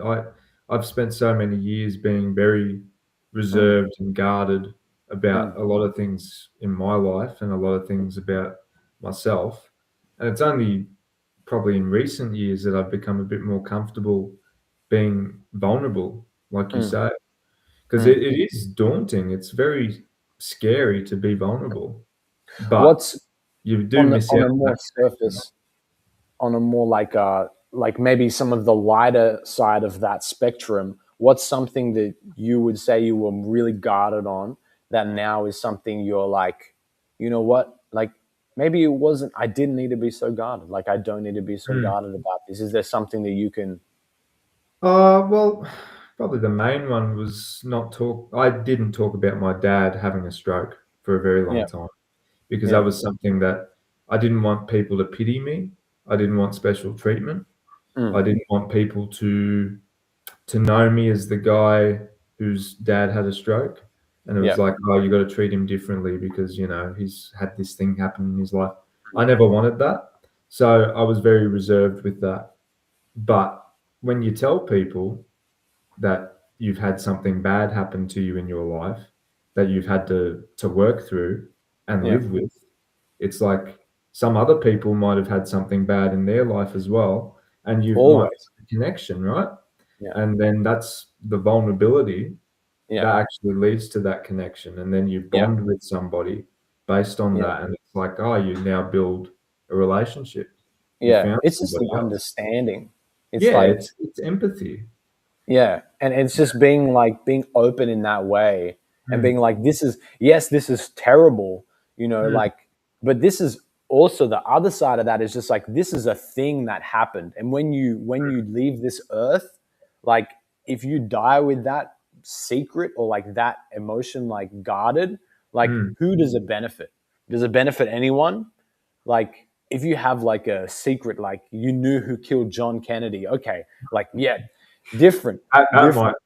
have an That's, yeah, but like this sort of event that happens in yeah, your life, it's sort of like, there, yes, it has such an impact on you also, but it's like, this is also just a thing that happened. And I think if you're more comfortable to talk about that, then like you'll be more true with yourself in a way. yeah, and that's exactly what I found out, like, Mm, because it happened when I was 13, so I was still a kid just going into high school, so, like, you're trying to discover your identity, you're in a new mm, environment, everything's daunting, everything's, like, challenging, mm, and, like, you're growing up, right? So it's a very transformative part of your life. mm. So for me, it was like that was a big thing in my life at that point, and yeah, I just didn't want to tell people. I just didn't want Yeah. people to know. And then you think about it, and it's like, well, does it really matter? Not really. Yeah. Like it doesn't matter, right? Like it matters definitely, don't get me Oh, wrong. But like the event mattered, yeah, but yeah, does it the matter if I reason tell why you people? yeah. Not The really. reason why you got it. Yeah. Um, we're gonna have a quick break. I'm gonna use the bathroom. I'm gonna Yep. put us onto this, and then we'll be right back. Yeah, no Let us- problem.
Okay. All right. This has been a track by Threatnique. Shout out to Threatnique from Sydney, Sydney-based producer, DJ, artist, musician, all the kinds of creative things. Mainly musician, but he's got some great instrumental tracks. What I wanted to do was actually last night we were talking about like some of these Lego videos. So for people that aren't aware, Luke and I are huge diehard Lego fans. We've been in the cantina from the complete saga throughout this episode. So, and I've been catching some of the characters like the Ghost Ben. One. Oh my Kid god! Fisto. You got the pilot, greats. pilot. Yeah, the Bro, freaking the so good. trained ocean. Yeah. And I found actually because we were talking about some of these video clips, but I don't know if you've seen this one that I found and I saw recently. No, I don't think I have. Is the Lego animation? Oh shit! Let me turn this down. This is where the fun begins. By Bricks Film. I thought it was so good. It's such a great. Oh, so they animated this blender. That's Yeah. So they've basically just taken the scene from the movie and done it in Lego. They've recreated the scene in Lego. Yeah, Yeah. it's such a good way. Like, see Yeah. the characters' faces so detailed. Like this, when you think about it, is just the next progression of stop motion videos. You remember Yeah. those stop motion videos? Yeah. Bro, that was so good. Oh my god. So this is one of them. That's awesome. It was so good as well. I'm like, they've come such a long way. I thought, where's another one? I mean, from this is like where they originated as well. This is still a newer version though. Yeah, like there you go. Like that's stop motion. Where are you? This one by CNS. What's the OG one? What was that? You know the name exactly. Oh, What's the one we used to watch? An average Death Star day. Was that it? Yeah. Yeah, I think There was a couple that we used to freak. That one. That's oh it. my god. I hate Mondays. They're so. Hey, what do you think? There's 11K likes. It's well deserved. Oh, It needs- dude, that's so good. Like, Lord Vader. Nice to see you. Hey, it's. Not gonna fool me this time. He's not gonna fool me this time. Bro, I remember Let's this see. like word for Here we word. go. no doubt.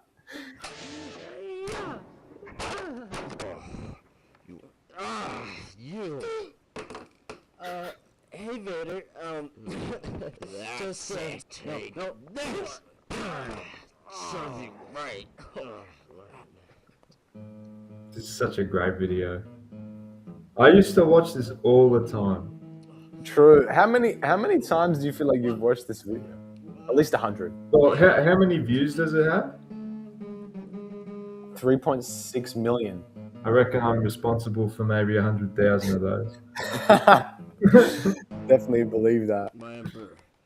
Yeah, Oh, there was that's some great stuff coming out of this like era. I feel like Like that's 18 years 18 ago. years. Yeah, 18 years. Crazy, man, to think about like 18 years ago. And then that was even, I mean, we weren't on point with this as well, right? Like this came out Yeah. and then Well, we would 18 years. Like, how old would you have been 18 years yeah, ago? damn, 18 years ago. I mean, my Like, maths what, is you're 24, right? yeah, Yeah, 25. 25. That's it. So, yeah, do the math. You'll have been 7. 8 or 7. Yeah. 7, yeah, 8, yeah. Yeah, it's crazy to think back that far and think about Yeah. how far like we've come Yeah. so quickly with things. This was another. Wait, where's another? I found another really great one. Oh well, then you had like I still remember these the commercials that were coming out for some of the Lego Oh, games. yeah. Yeah. With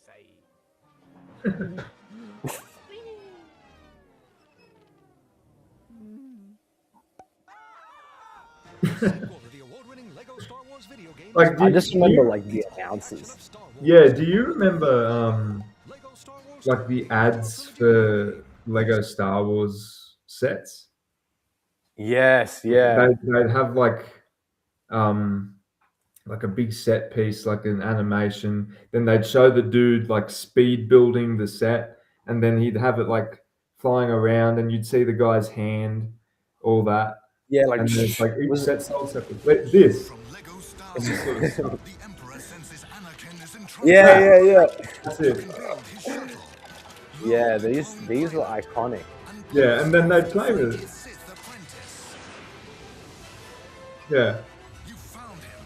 Yeah, like the commercials were great for a lot of these, like in this early era of Star Wars, man. Mm-hmm. Um, Yeah, it's was crazy. another- Like that was our childhood. Like we played all those Lego games. We'd build all the Lego. Like when we got to your place or my place, we just pull out the boxes of Lego and it build was stuff. that's what it was. It was like the part of the ritual. Yeah, we'd always do it. This is another great one. So this guy, I don't know if he's a continuing project by Playmation Shorts, but recreating the New Hope, like how we talked about. Mm-hmm. Because I'd love it if it was an actual hour and a half long, like I'd watch movie. it. I would Yeah. watch it. You fought in the Clone Wars? I was once. Stop it before we get. That's very cool. Disney will come and hunt me down for Oh yeah, no. hearing the soundtrack. They're gonna steal your platform. I told you. Yeah. They'll come and abduct it. Yeah. No, that's cool. I'd love to see somebody do that. Like recreate the entire movie out of Lego. Yeah, That'd it be would pretty be amazing. really cool. It would be really cool. I've been thinking recently, like I've been trying to find a controller, like while I'm here, because I have the game on my PC. Yeah, right. To do Yeah, you got to find it, dude, because you got to play it. yeah. I love it. It's like it's truly timeless. There's certain things like in culture that I feel like are just timeless. Like Halo 3 is another one. Yeah. There's a lot of so much music that's like really yeah. timeless, man. Yeah. Lately, like I was working with someone and we did a couple creative videos, and we were like using Michael Jackson. And I was like, dude, half of the music that he made was just like timeless. Like, yeah, it's like hit after hit after hit. Everyone recognizes it. Yeah, and just the sound and everything. And I'm always like, I guess at the time he knew it as well. At the time, like everybody that was working with Michael was like, this is a hit. Like what he's making is like generational. Yeah. And it's such it is generational. It's crazy. It's always like he's so tapped in. There's like everybody that makes art is like tapped in to that frequency. And it's just really like if you can remain authentic and have that be like what you manage to put out, in your aware, if you're even aware of it at the same time, that's just the craziest gift. Like it's such a gift, man. Yeah, Like Stevie yeah. Wonder as well. Like another just No, he's it's crazy. good. He's good. Yeah. The way like to have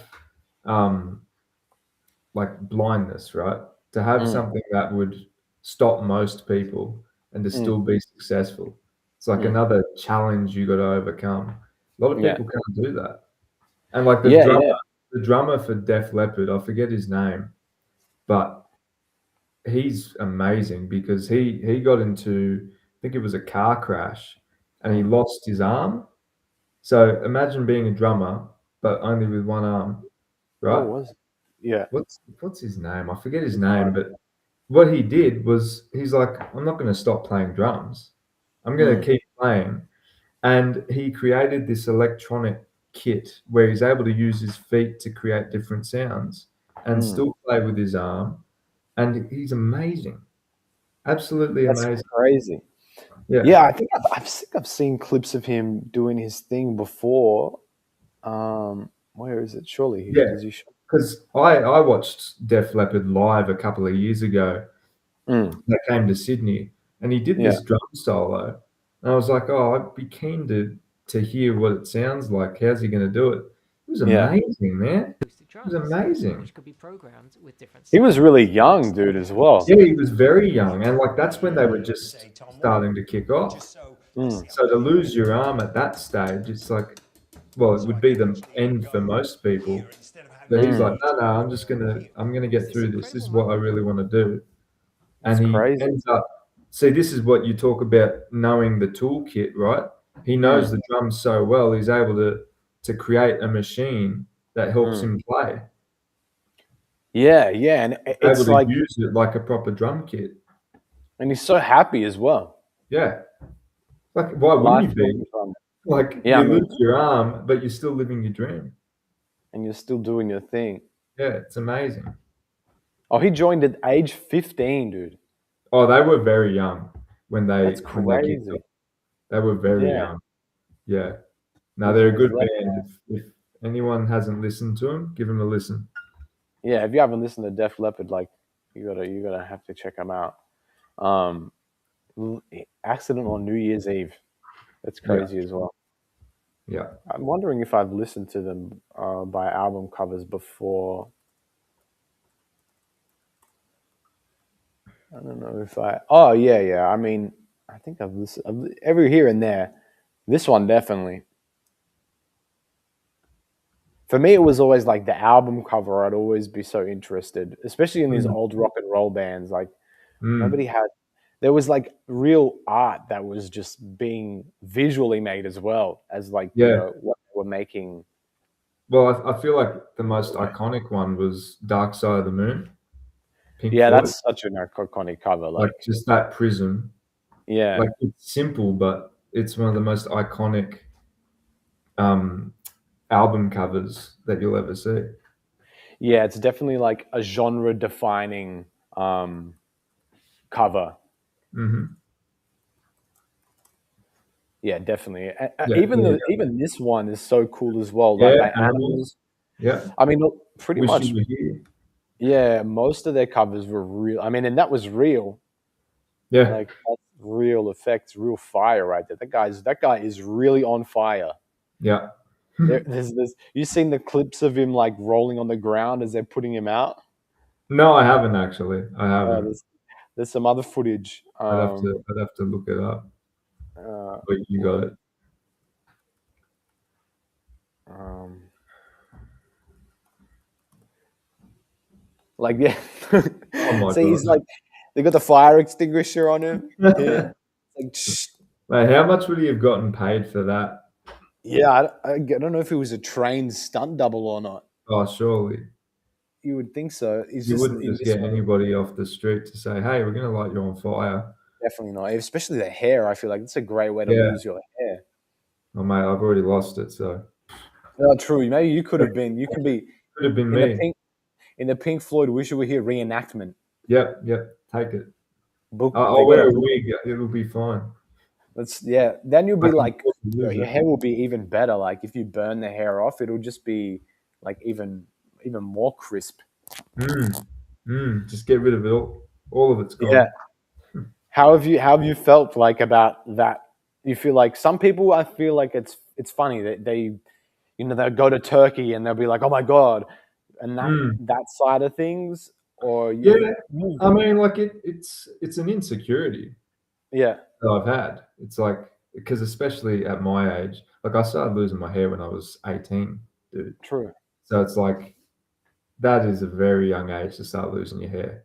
But at the Yeah, end of the day, it's like you come to terms with it. It's like, well, you can either spend a ton of money trying mm, to keep something that really you're not going to have, or at mm, least it's not going to be great, or you embrace it, mm, right? yeah. So, it is what it is. At the end of the day, if people are going to treat you differently because you've got hair or you don't have hair, They're then just they're shallow, quite kind of. shallow, aren't they? Yeah. Yeah. A lot of the time, that's just an us thing, like thinking that, oh my God, like, what are they going to think? What are they going to say? Yeah, most people don't care. Like the only thing was like when I shaved my head, they're like, "Oh, you shaved your head," Mm, and then that's it. mm, And now mm. they're like, "Oh, we can't imagine you with hair." Yeah, yeah, yeah. It's like Yeah, now it's the complete opposite. It's like, dude, don't do anything. yeah, yeah, yeah.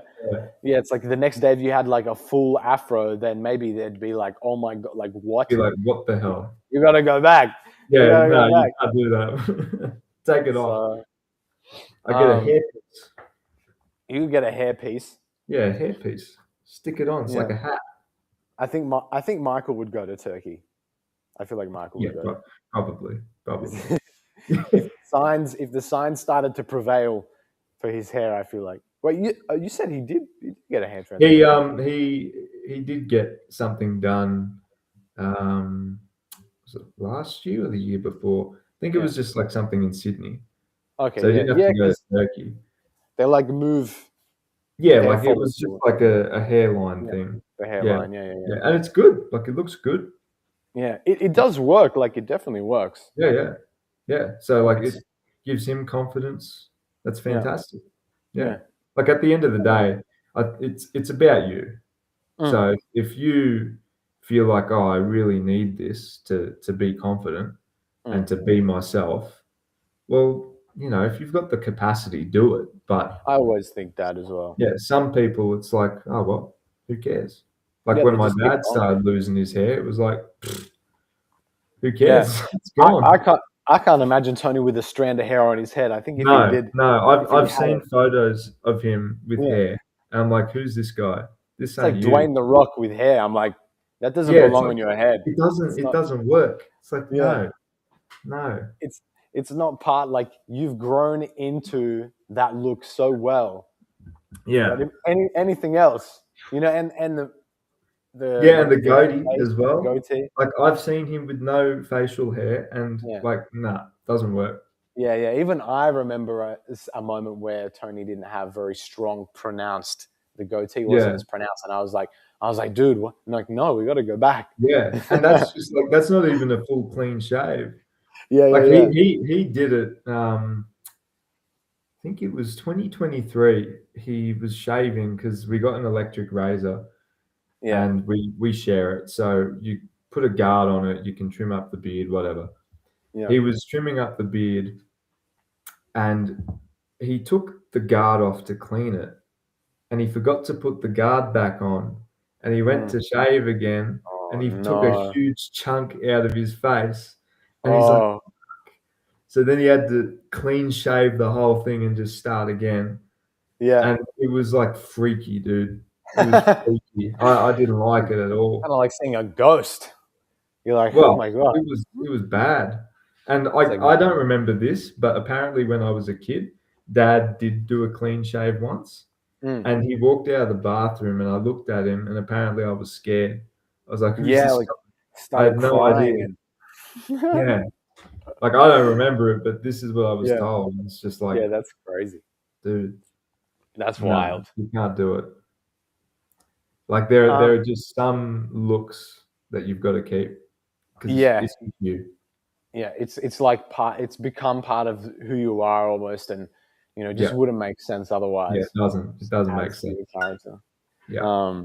What else is new? I saw actually. I was stalking people's Instagrams on Valentine's Day. Ah, You've found some love in your life. Is that yes, true? Or yes, it is true. cool. I now have a partner. Nice, man. Very, very Congratulations. happy. We've been together. Thank you. Been together for 5 months now, Whoa, and I didn't know it would be so long. yeah, it's been a while. Like I Yeah. didn't really broadcast it because it was Yeah. like I didn't really know how to It's not tell the kind of people, thing. go about telling people. But Yeah. then it was like Valentine's Day, and I was just like, stuff it. I'm just going to put it out there. Yeah. And Did the yeah, family know it's great. before? The family knew before that. Oh I yeah, guess, they right? knew. They've known. Okay. Yeah, Yeah. they've known. Yeah. But Oh, yeah, I just put it out there. Like so nice. we've got a really good relationship. We've known each other for longer than 5 months.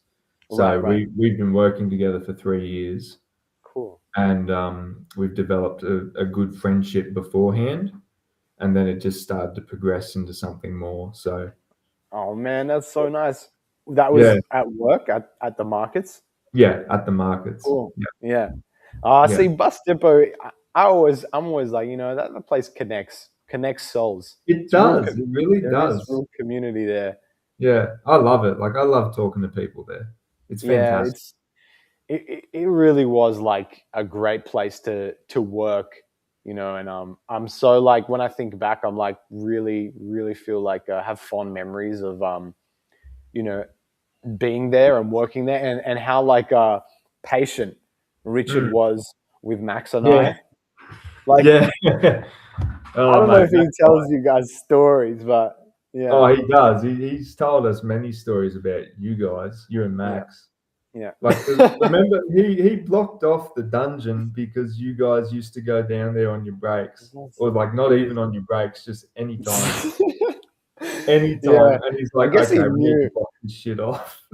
Because he'd call one of us and we'd both be in there and we'd be like, okay, you get out, you go out first. Yeah, and like exactly, Max right? would walk, Yeah. because he had this thing where it's like, you have to be present, and now I understand it, but I was also like, well, during that midday break, there was just so little to be doing. Like, there's always something you can be doing, of course, but like when you're 18 and you're like, man, the last thing we wanted to do was just be like walking around. So we just go down there, hang out, like tell spooky stories about the dungeon lore and shit.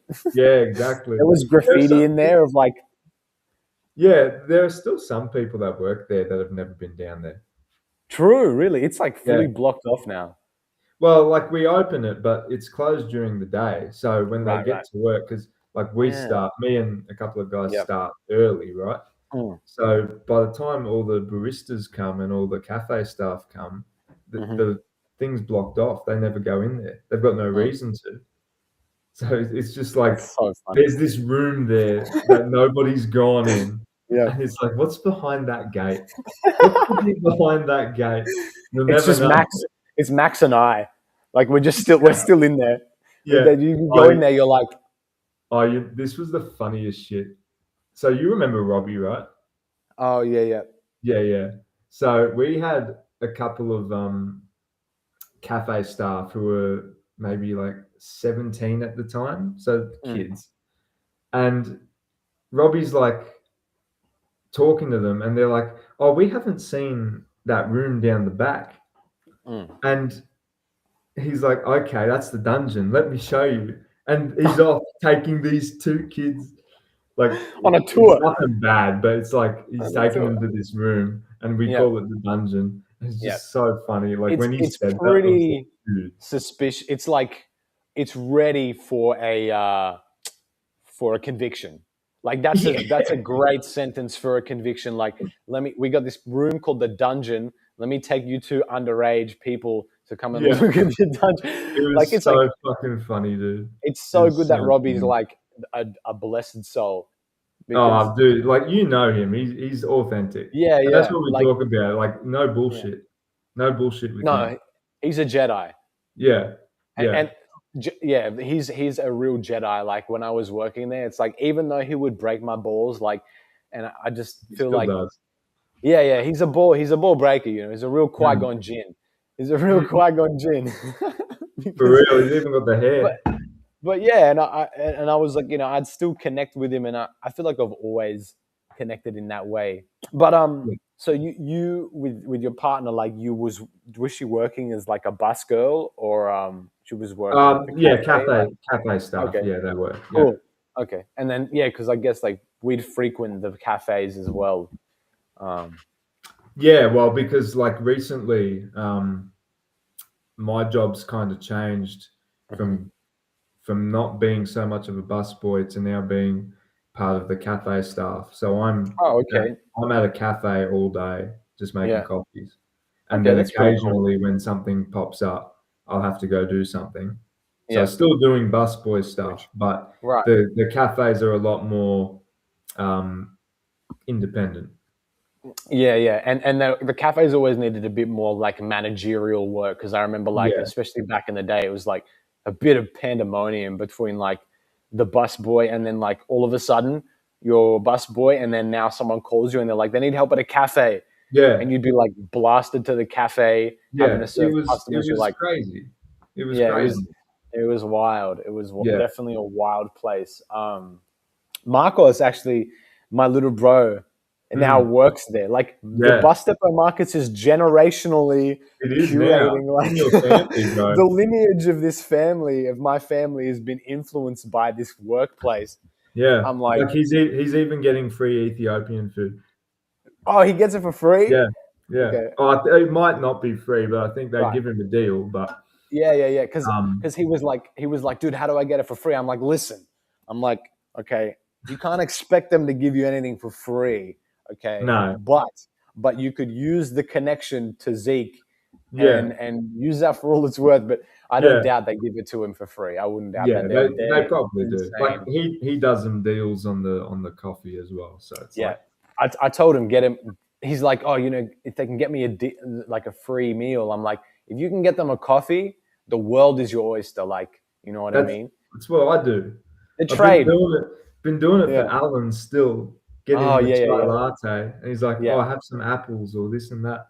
Oh, did I tell you about that? Yeah, Was that what? you Yeah, were like, "Hey, dude, when I go, this is a yeah. deal. Like, you just Oh do it. yeah. You keep doing it." I'm like, yeah, I okay, sure. I passed down that Yeah, deal, you that did. tradition. You Yeah, did. those types of deals have existed in more sinister ways. Oh, I Joey don't doubt. Diaz Joey Diaz is a stand-up comic. He used to tell this story. Like he began work at this lumber yard. A friend of his got him this job, right? And he's like, his friend tells him, he's like, pulls him to the side. He's like, Joey, he's like, I have this deal with this guy. He comes in, you're gonna slide him a bunch of lumber. He's gonna slide you a 50. All right. Nobody can know about it. And it was a bit more like saucy because the Yeah, boss didn't know. And now it's like all of a sudden, like this tradition, you need to carry on this yeah, tradition. yeah.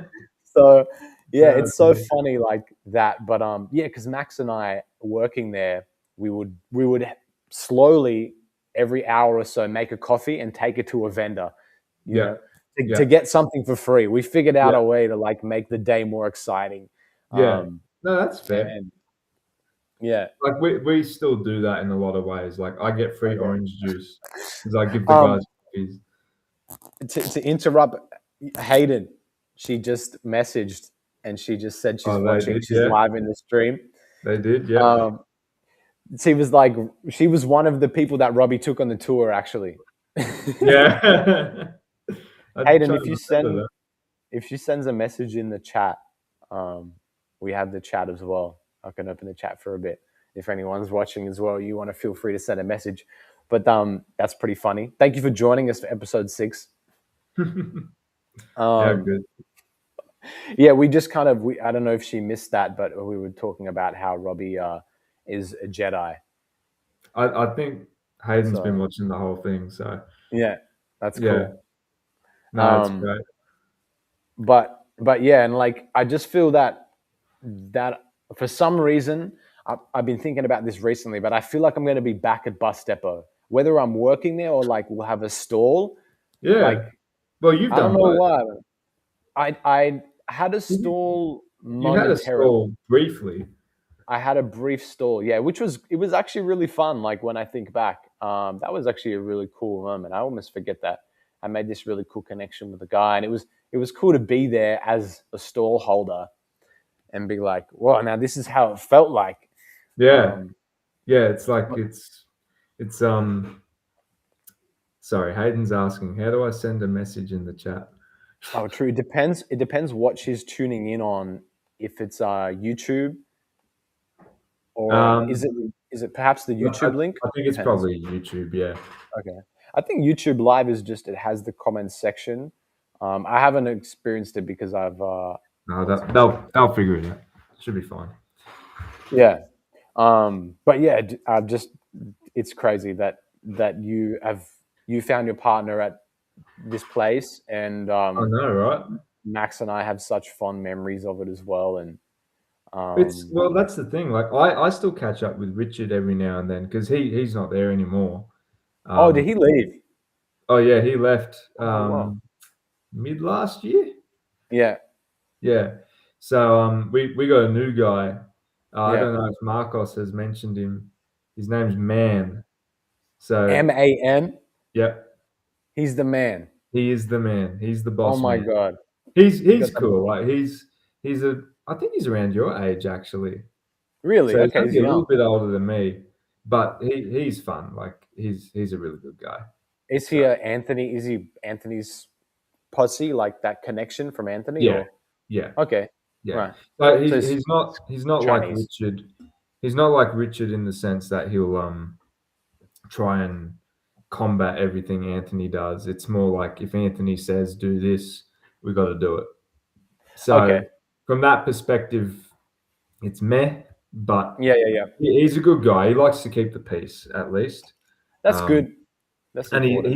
he's worked to try and build a connection with us, the staff. Yeah. So that's been good. But yeah, Interesting like that he's so young. yeah, well, I was surprised. I honestly thought he was younger than me.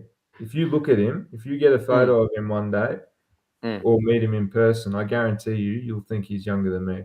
Okay. Is he Chinese? I don't think he's Chinese.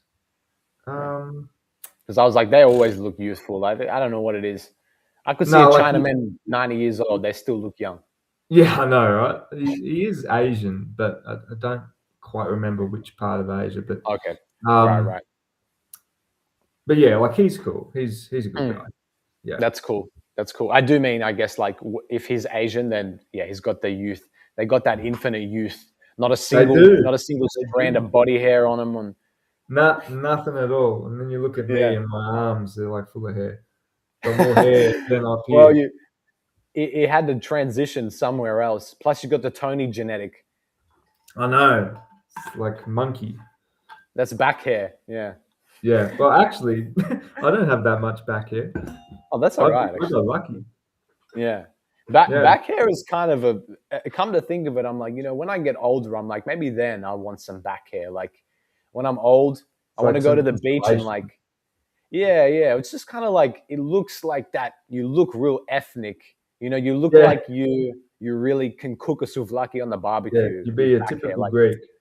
Yeah, nobody trusts like a Greek cooking on a barbecue who doesn't have back hair. It just doesn't look right. No, it's not right. It's not right. It's the same with Italians. Yeah. Same with Italians. There's something about it. It adds flavor. Oh, definitely.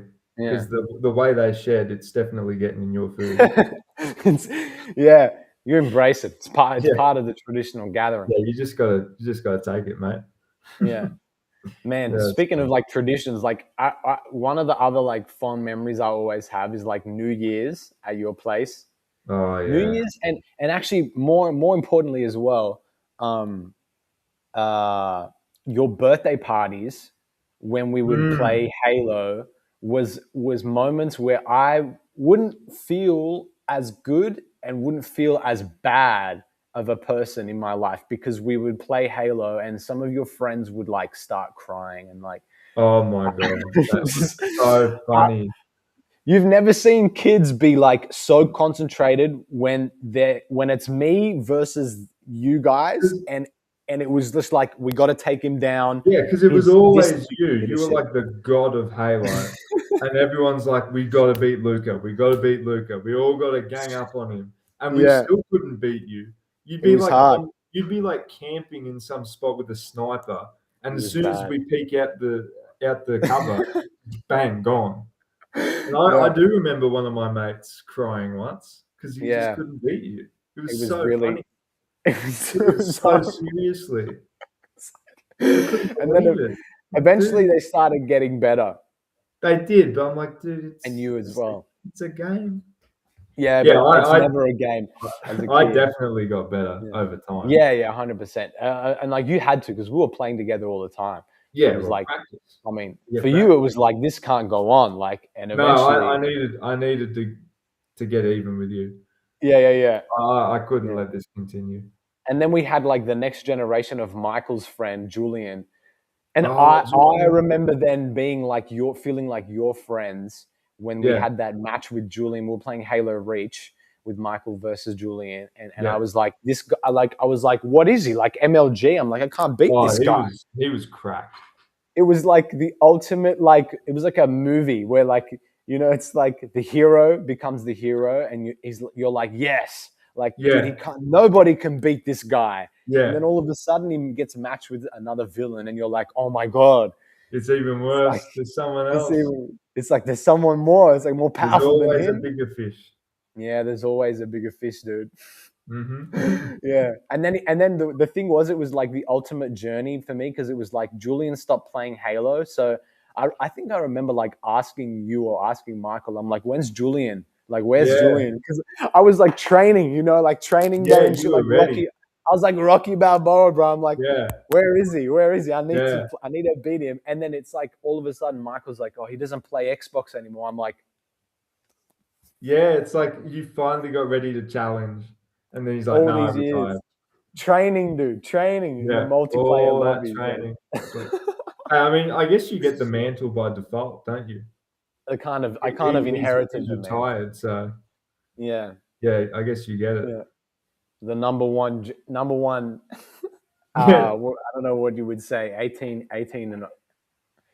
plus. That was, I don't know, the medal that I got. Something like that. Yeah, and then Peter and I would have like these online beefs as well. Do you remember your mate who you had on Xbox that I drove absolutely nuts, and then he wouldn't talk to you? Was it Jedi Master Phrase? No, it wasn't. What was his name? Was it Danny? Dracup, dude. Yeah, Drac. Do you remember that? I drove him absolutely nuts. So I used to have this friend, for context, anyone watching. I met him playing like Battlefield, and I met him on the battlefield.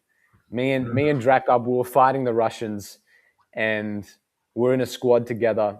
And then I started playing with him like more and more, like online and that as well. And actually we grew like really close, like me and Danny.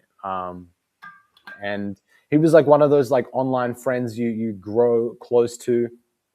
And like I actually connected with him outside of just the Xbox as well. But we were more like strong, you know, like stronger as friends, like online and that as well, which was really funny. But, you know, eventually we kind of started growing apart. But there was the stage where like you guys were meeting him as well, because like we'd be in parties together, you know, and I'd like invite him in and we'd be playing like whatever we were playing. But there was this point where, or this moment, well, I don't know what we were playing. I remember it very well. Okay. And then you can explain. Yeah, so we used to play Halo and we'd go on Forge mode. Yeah. And every time we'd play each other, every time I was about to die, I'd turn into the ball and I'd fly away. Oh, yeah.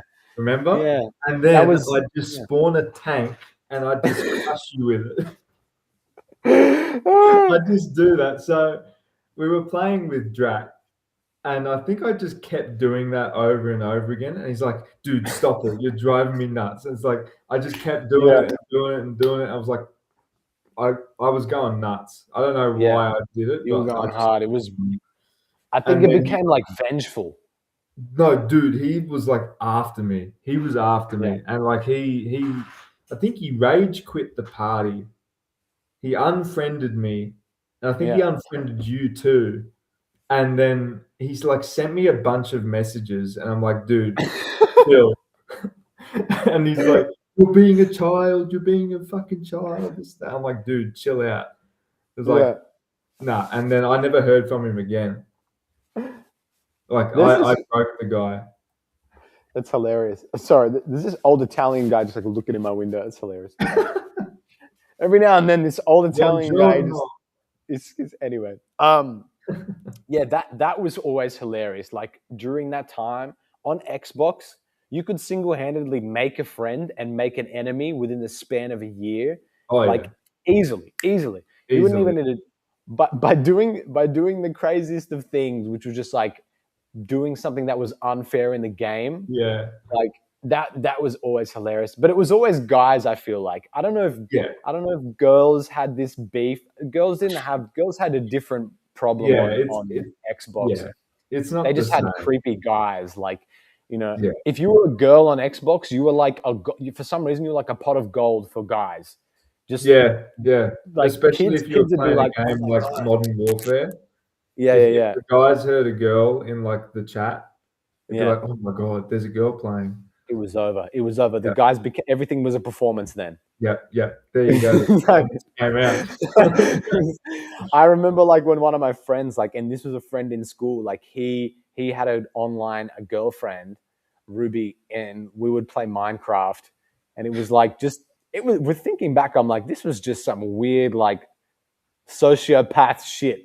I was like, it was just like he had his girlfriend, and then they would like make the house together, and I mean, it was cool, but it was Yeah, also just like very weird.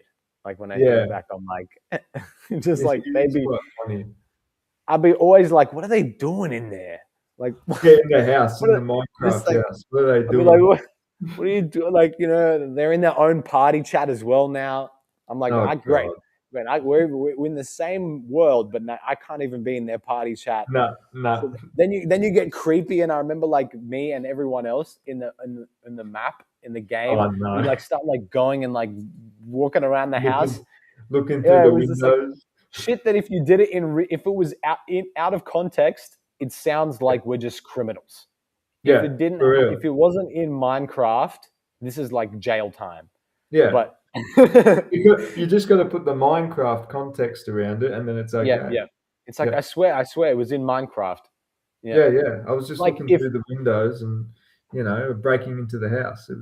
But it's Minecraft. It's all good. It's Minecraft. If at the end of every of Jeffrey Epstein's emails he said in Minecraft, Yeah, he's good. He's good. It's all golden.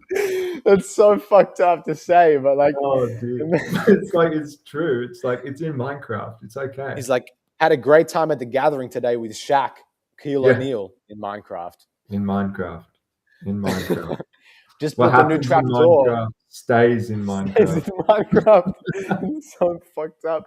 The next thing we know, like in the latest email list, like notches in the emails. Oh no. Dude, Oh, that would be bad. that would be really, that you would be imagine? so bad. That Could would you actually be imagine? so bad. Like, because, Minecraft would die, I think.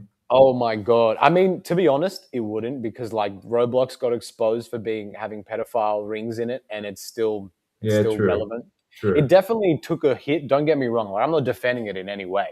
But I'm just saying, like, because it's so big now, I'm like, Yeah, that's true. I don't know. That's true. I wish it would, but his account probably still exists on the servers.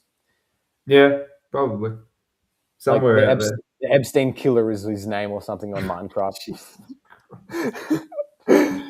Epstein the Ripper or something like that. The Ripper. Epstein the Ripper. Ripper. Just built a new trap door for my in my lounge room in Minecraft. For my other activities. Yeah, in Yeah, Minecraft. In Minecraft. Dude, crazy. Oh dear. Yeah, like it's funny you were talking about traditions. The New Year's Eve. Yeah. Remember playing Guitar Hero? Oh, that's always going to be a memory of mine. Yeah. And what was the song we kept trying to play? It was. I know "Hot for the Teacher" was one. Oh yeah, Hot for Teacher. Yeah, yeah, because I'm like gonna. because I play the drums and I'm trying to play the Guitar Hero drums like a real drum, but it's not. Mhm. So like you'd hit something like the cymbal when it's not a cymbal. I'm like, it's wigging me out, man. I remember trying to get Yeah, my dad to play Guitar Hero doing the drums, and he couldn't do it because he's like, it's a "This is different. yeah, Yeah, it's not the same." But it was just funny. it's like a different thing, but it's hilarious, right? You take a drummer and you're Yeah, like, okay, play the drums. Oh, you yeah, can't play do the it. drums. You're Shit. not playing the drums. You Oh, know, here you it's go. so funny. Like video games is such like a scale, right? It's like you get good. It's like almost. I feel like there's these milestones in video game culture, and there's obviously it starts with like RuneScape, and there's older ones like the old ET game was a game that was really hard, and it was like if Mm, you could beat this old 8-bit ET game, you were a god. But then in that same era, you had the Pac-Man gods, and then yeah, the next era you had that you had the Halo sort of eras where it's like yep, Call of Duty on veteran, Halo on legendary, yep. and then Guitar Hero on Extreme was like a whole thing. It was Yeah. like Like, look at these. this. Look at this shit. This is like, yeah, this is a whole nother level of like practice. Yeah, but you had to. Like, you'd have to go section by section, Yeah, practice it, and then yeah. be ready. And it's like you make one little mistake and the whole thing's ruined. To keep And your especially, to keep the score is like yeah, and that like was the when shit. the song is like 4 or 5 minutes, Yeah, like you got to be perfect for that amount of time. it's if anyone hasn't heard it, it's crazy. It's crazy, but Yeah, it's such a funny thing with like video game culture where it's like you have the milestones, yeah, um, yeah. and like Well, I the remember rumors. in Halo 2 on Legendary, it Yeah, took me months to do because I'd yeah, just yeah, get yeah, so angry I'd need to take a break after I yeah, finished a level. yeah, And I remember going to school talking to my mate Ethan about it. And I'm like, yeah, dude, I've been stuck on this level for so long and I finally did it, but I'm not playing Xbox for the next 2 months because I yeah. just couldn't do it. I remember it was so funny. And they were like achievements that you would boast at in school, and like it would become Yeah, this thing. Yeah. yeah. But like, bloody hell, I don't think half the people I talked to knew what I was talking about. But I'm just like, hey, yeah, Nowadays, I beat I, Halo 2 I on would, Legend. yeah, yeah, I would respect someone in real life if they told me they beat Halo 2 on Legendary, and like I'd probably be like, you know what, like you actually, you're actually like an outstanding human being, because here's a Yeah, list. On the top of the list is the Lasso Lasso. Master Chief Collection. That's the whole game. Jesus. So for Hell anyone no. that's not aware, like in Halo, in this particular video game, like Lasso was like literally all skulls on is the name of this challenge. And the idea is that like with all the skulls on, it makes the game like infinitely 1,000 times harder. And then And it's already on with like, Legendary. and it's on the hardest difficulty. And Yep. like it removes everything. So it removes the radar, it removes your ammo, and it enhances the enemy. It like removes the pointer. That's Yeah. like known as one of the hardest actual challenges here, according to Google And I think Analytics. there was a thing where if you were playing solo and you died, you'd restart the level. Back to the start of the mission. Yeah. Yeah. The second, which I haven't heard of, is the lowest of the low, which is from this game called Crypto the Necro Dancer, which you've got to beat the entire game with every character back to back, not a single death. Jesus. Super Meat Boy was this like really annoying game where it was like one of those die and then repeat to try and complete the mission. Mm-hmm. The Cotton Alley levels, this particular level, 7 Day Survivor. Oh, this was from a game called Dead Rising. Okay, yeah, Dead Rising was hard because it was a game that was on like it had a time limit. Yeah. I remember like being so stressed playing this game because I was like, I need to complete the game under like a time limit. As a kid, like any game with a time limit was like a fucking, you'd give me like a full anxiety attack. I'd get Yeah. sweaty. I Yeah. couldn't deal with it. I'd be like, holy shit, like I'm gonna die. Well, it's like you remember doing some of the raids in Destiny. Yeah, And that like was you have cool. like time limits on things, Yeah, and it's like, I was a bit dude, older you at that gotta do point. this, you gotta do that. Everything's Yeah, gotta be coordinated. yeah, It's like you don't do it in time, you die. yeah. Yeah, thankfully I was a bit older at that time, and I was a bit more like capable of overcoming video game adversity.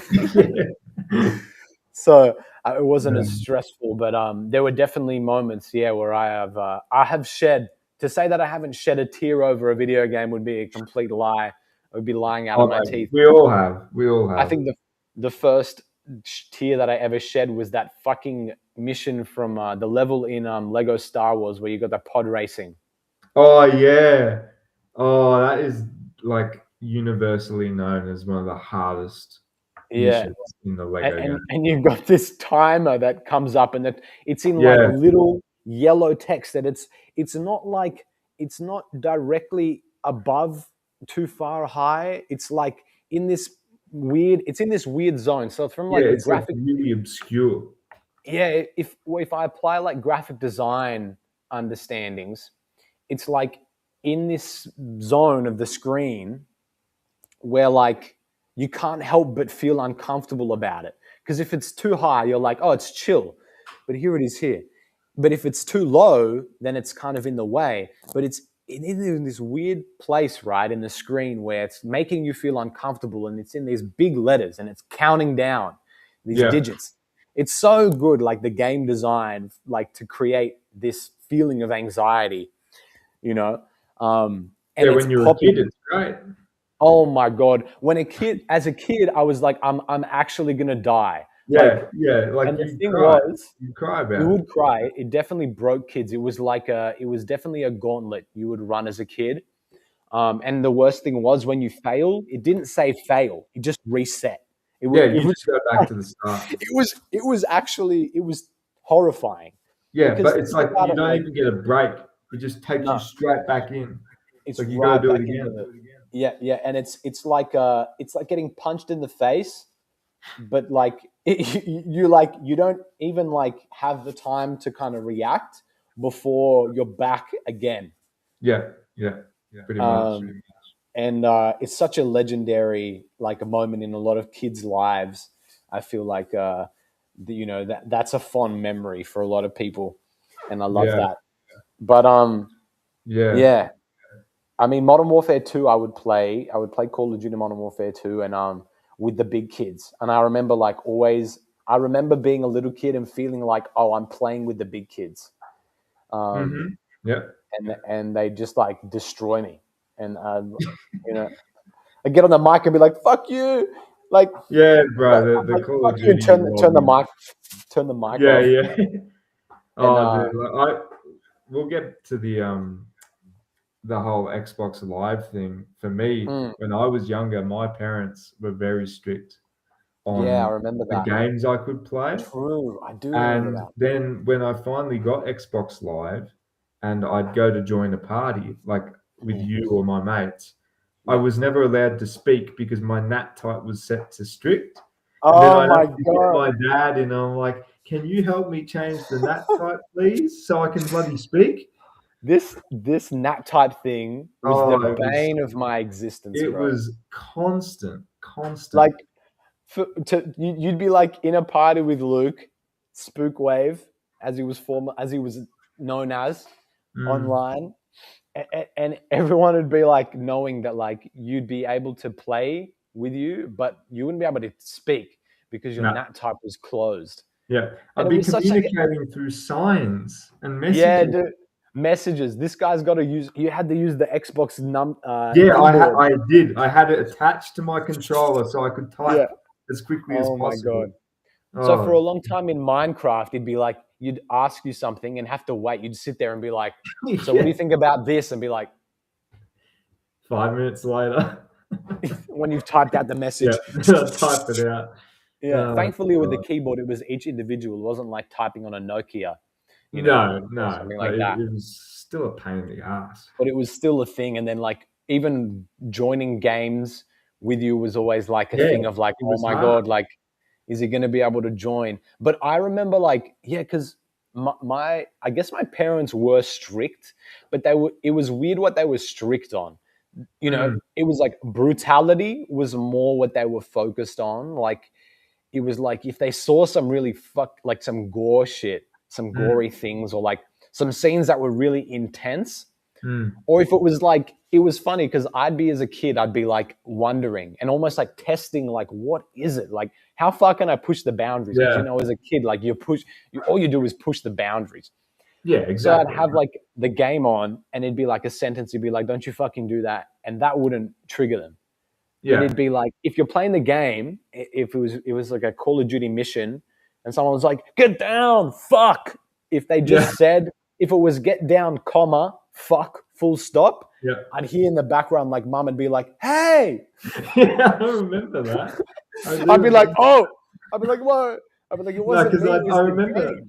I remember being at your place a few times and we'd be playing those games and then something would happen. I'd hear your mum in the background and be like, Luca. For real. I'd be like, what? I'm like, I didn't make this game. Exactly, right? But I remember speaking to my dad about this because I always said, how come I'm allowed to play Call of Duty and Halo at Luca's place, but never at my place? And he's like, I can't control what they do in that house, but this is my house and these are my rules, so you do what I say. I'm like, okay. It was full wog. Yeah, full on. It's like, this is my house. You do what I say. This is my rule. But I'm sure like he didn't like and he didn't appreciate the fact that you could come to my house and break his rule. No, probably not. But like, again, what's he going to do? Yeah. He doesn't control it. So he just kind of had to accept like everything outside of his domain he can't control, but everything in his house is like that's his rules. And that's a lot of people felt that if you when you got to like Luca's house, it was a bit like the Wild West. Like a little bit.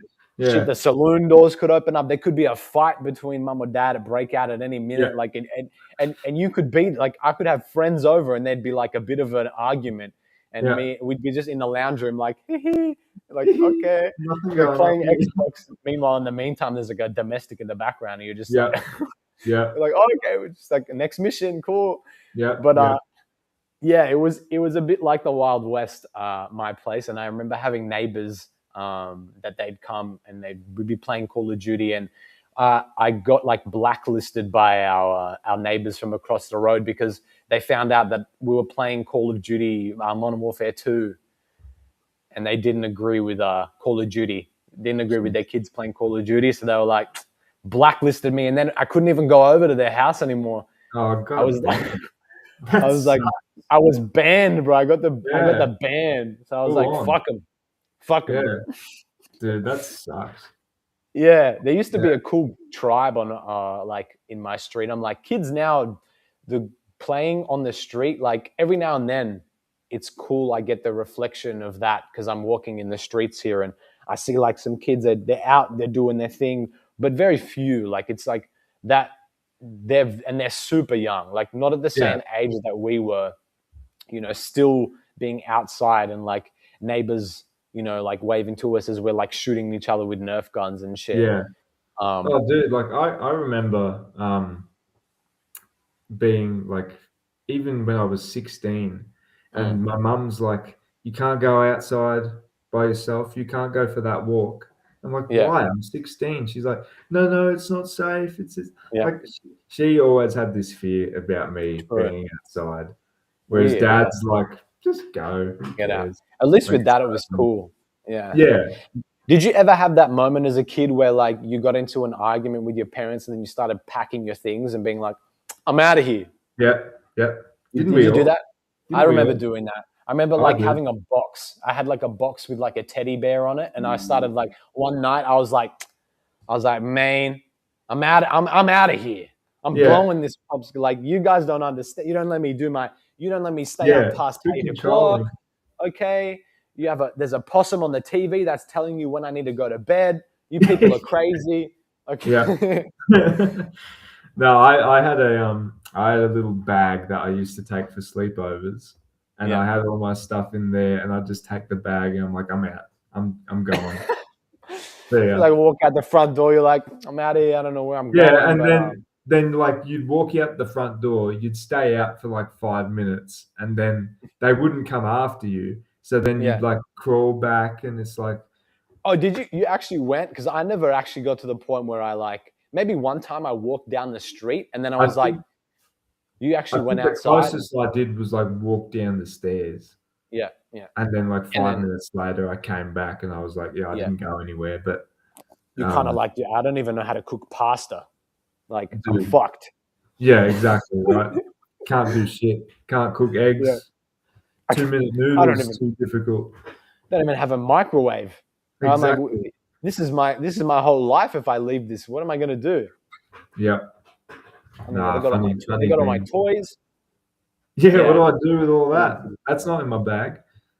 Yeah, all the Xbox to leave behind.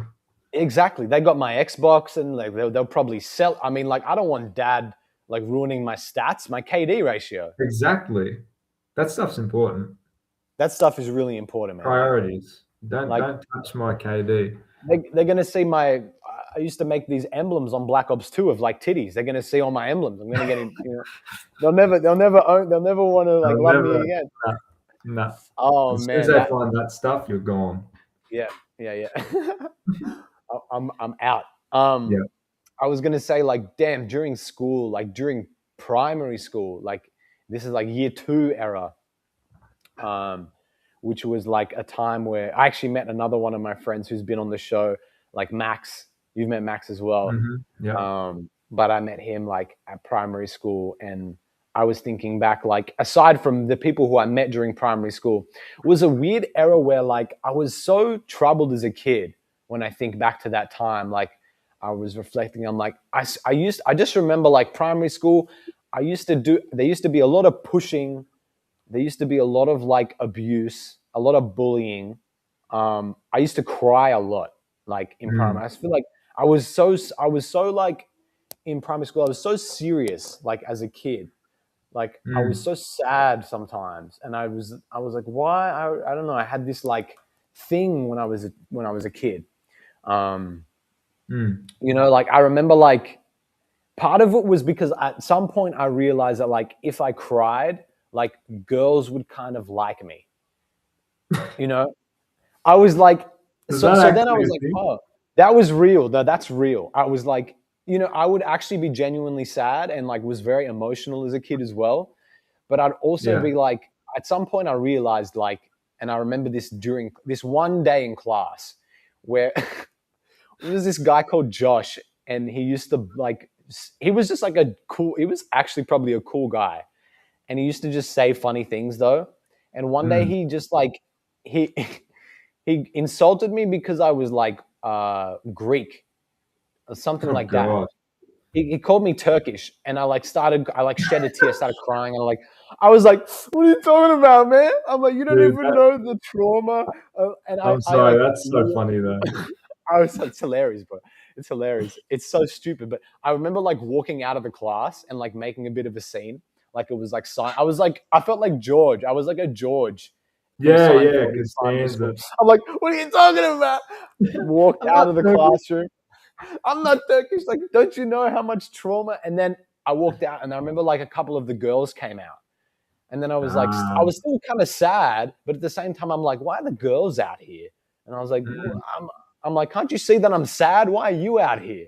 And then I went back into the class, and you know, I didn't realize it, I guess then, but maybe you know, a while later, I was like, oh, like you know, I was crying, and then like the girls were like, they were like, oh, I'm like, no, like Luca, what's wrong? And I was like, oh, like, so I don't know if I would then force it, but it definitely made me feel more comfortable at least to cry, because I'm like, well, if I cry, it's like, you know, there's people that are coming in, they're like, you know, they're wondering what's wrong. And like, I can speak to them about like how I feel. Yeah. So, I don't know, it was this moment. It was kind of good, kind of weird, but like as a kid, you don't know. You're not like a sociopath who's an adult knows. Okay, they know they're a fucking sociopath. But when you're a kid, you're all sociopaths, so it's all good. Like, you just don't know. You just don't know. Like, you know, you're writing fake letters from your mom and handing it to your teacher and being like, "Yeah, this is from my mom." Yeah. Yeah, we all done that. getting I away remember with it. having Yeah. my diary signed, Oh, and that was a great moment. yeah, and I remember I couldn't get the signature from my Yeah. mum once, Yeah. and I tried to forge it a couple of times, and it kind of worked. Sometimes it wouldn't work, and Mm, then at one point I was like, okay, I don't have enough time to sit here and forge this. I just need yeah. something quick. And Yeah. I put my dad's initials on it, Yeah. like Smart. just TR. Yeah. And they're like, that's not a signature. So Mm. they pulled me up on it, and they're Oh, like, they got you on that. yeah, not Mm, well. They almost got me, and I was like, mm. nah, he was just tired. He was just really tired when he was writing. Which is not a lie, actually. No, it wasn't a That's a lie, fact. but still. And they were like, oh, okay, fine. They Yeah. didn't care at that stage. I was like, I got away with it. Yes. Yeah. If you were a kid and you had confidence, you could get away with murder. Oh yeah. You just had Like, to say it like you believe it 100%. yeah. You were Yeah. like, oh yeah, this is why, you know. Yeah. I remember actually, I do remember confronting some of the bullies in primary school, and it was always such like a moment. Like everyone in the playground is like, I swear, I Yeah. remember like there'd be a circle that would form around you, and like kids would like start chanting like, "Do it, do Yeah. it." Do it. As you kind of like confront the schoolyard bully, and it was like Mm. it was such like a moment almost like of heroism, where you'd see like this kid like stand up against this other kid in the Mm. schoolyard who everybody was like, yeah, he picks on people like Scott. Everybody knows like Scott, you don't mess with him, you know, Yeah. because Yeah. he'll steal your your cupcakes at recess. Steal your lunch money, bro. Yeah. Luckily enough, I Yeah. never got lunch money in the first place. No, well, that's it. If you didn't have But lunch remember money. when I swear back in $1 would buy you lunch. Yeah, it would, Dude, for I sure. swear. And I was 2 like, I bucks. remember, 2 bucks and you get a full-on lunch order. yeah. And then I Yeah. think back and I'm like, I remember begging for $2 Yeah. for lunch. And I was like, Yeah. What's thinking about my $2 gonna get you parents. now? Nothing. Or $2 now isn't going to get you anything. I don't know. Exactly. Nowadays, I don't know what they got in the lunchroom now, but it's probably gourmet, to be honest, because I think Mm. food standards have gone up. But also, it's like, yeah, nowadays a kid's got to come with a whole check. You got to give. Yeah, I know, like, it's so expensive now, it's Yeah, ridiculous. I don't know what canteens And are I like don't nowadays. actually think you get that much Right. for the price, Yeah. to be honest. You're like I sitting at the remember lunch getting table. lunch orders that had, like, full-on sausage sandwich, Yeah. then I'd have, like, a little tub of yogurt, like a tiny Yeah. thing. There's a package. Yeah, it was a full package, and what else did I get? I used to get something else, like a voucher or something, Yeah. and that would cost maybe $10, Yeah. right? Yeah. These days, I think you'd get the sausage sandwich for $10. Probably, yeah. And they'd be like, Yeah. do you want optional extras with that? Because it's $2 Yeah, for exactly. onion. Exactly. Like, it's ridiculous. It's crazy. It's actually, we got to go back to that. Wild. I remember like the lunch order basket. Yeah. We used to collect lunch orders in the basket. There was a full thing. There was a scheme with that. I didn't realize, but like kids that were like doing the lunch order basket, they would organize and orchestrate stealing other people's lunch orders, renaming the lunch orders. I didn't even know Yeah. this was going on in the whole lunch order scene, I guess, because I was sandwich guy, but later Yeah, I well, realized that there was a whole underground lunch order yeah. scheme going. Hey, I'll be honest with you. I used to trade things in my lunch orders. Oh, Yeah, like you'd get stuff. yeah. On the Okay. playground, you'd get like little bits of Yeah. money or whatever. You Yeah. just trade it. The hustle. That was a real Yeah, hustle. that's all. Yeah. Yeah, it was for sure. There was a playground economy. I remember that. Toys were like, that was gold. If you Oh were yeah, trading a toy, dude. fucking We traded like cards, Lego figures, everything. Like I yeah. remember sitting at a bench in like primary school, and there'd be these guys all from different years, like older, younger, and they'd Yeah. all come to the table with the minifigures they had Yep. that they were willing to give up for a different minifigure. And it was like, oh, I've got this guy, you've got that guy, let's trade, you know? Or I'd give you 2 minifigures for that guy. Yeah, You know, yeah. it was just that's how it was. I was trying to find this famous painting. You know that painting that's in the cafe in Dennis's? Oh yes, the Boba Fett one. Oh, not the Boba one. The one where it's like at the bar. It's a picture. It's the Oh painting yeah, of like yeah, the yeah, bar. yeah, Yeah, there's a yeah. bar. There's a painting by that famous painter, and they're all sitting at the bar. But that's what that was the equivalent Yeah. of a bunch of kids sitting around a table. And for some reason, I'm picturing them wearing suits, little ties. We They're like, did have yeah, little see, ties. We did. see, We actually I did. trade you this Boba Fett for this Jawa. See, Well, that's pretty much what it was. It was like it yeah, was a Catholic school, and we had uniforms, so we had yeah, these little ties, but they yeah, weren't ties that you'd actually like do up yourself. They had like these little bands that they sat Wait, on, oh, so you you just guys put had it the over your fake neck. ones. Yeah, you just put Oh it over yeah, your yeah, neck under yeah, the collar, yeah. and you're good. You're good to You got a go. whole mafioso, whole Yeah, group there. You got a yeah. little Joe Pesci guy in the group. He's like, "What's so funny? What's so What's so funny? funny? What's so funny about me? You What's find so me? You find me? You find me humorous? Do I I humor make you?" you laugh. I amuse you. I'm a clown. Oh man, I love that. Yeah, that shit on the playground was the best. That was really Mm. funny. I do remember. I remember like in primary school. I remember someone had dug a hole and they were like, there's a full Shawshank Redemption storyline going on in school. They dug a hole in the playground and he's like, I remember him bringing me back to the back of the playground. It was like a movie. He's like, look, I got to show you something. I'm like, what Yeah, is it? He's like, come with me. You go to the back of the playground near the sand area. I'm yeah, like, what's going on back here? Like, what? He's like, look at this. He dug this hole underneath the fence. He's yeah. like, I'm busting out of this place. Bust I was out. like, Yeah, out of breaking out. school. I'm like, what do you mean Yeah, you're because gonna you had escape? like it was all fenced off, right? Fenced in, So man. like you dig a hole underneath, it's like Yeah, you get out. Yeah, yeah. He's like, perfect. I'm busting out, bro. I'm never Yeah, coming back. I'm busting out gonna of school. escape. I'm Jamaica. I got Yeah, the and then tickets. you'd be back the next day because your Yeah, for parents will real. go. Yeah. Oh, it's hilarious. It's like as a kid, you're like, I'm gonna escape. You're like, you're gonna escape where? It's like, Yeah, where are it's you gonna the go? funniest thing. What are you So gonna do? you're gonna get a detention. You're gonna end up right back here where I am. Next thing I Yeah, know, he's out. He's out. He's on the other side of the fence. I'm like, good on you. I'm staying right here. yeah, yeah. Yeah, I know what's coming your yeah, way. yeah, yeah. He escapes. He leaves, and then the teacher comes. She's like, "What's this hole doing here?" I'm like, "I don't know nothing about this hole." He's like, "Bullshit. You dug this hole. Get a detention." Yeah, now it's your I fault. lost. I lost Yeah, at the end. it's your fault. Yeah, We are at Eddie's. So the detention at my primary school was like nothing compared to the detentions at Eddie's. I remember like St. Edmund's, like you'd have to sit in class, and then my fucking worst enemy in life was the times tables. Like, and we would have to do. I remember like the first detention. I was like, yeah, whatever, detention. I've been here before. I sit down at the table. It's lunchtime. I'm like, whatever. We get to eat lunch. I'm eating my lunch, and then he's like, okay, now slides this piece of paper onto our desks.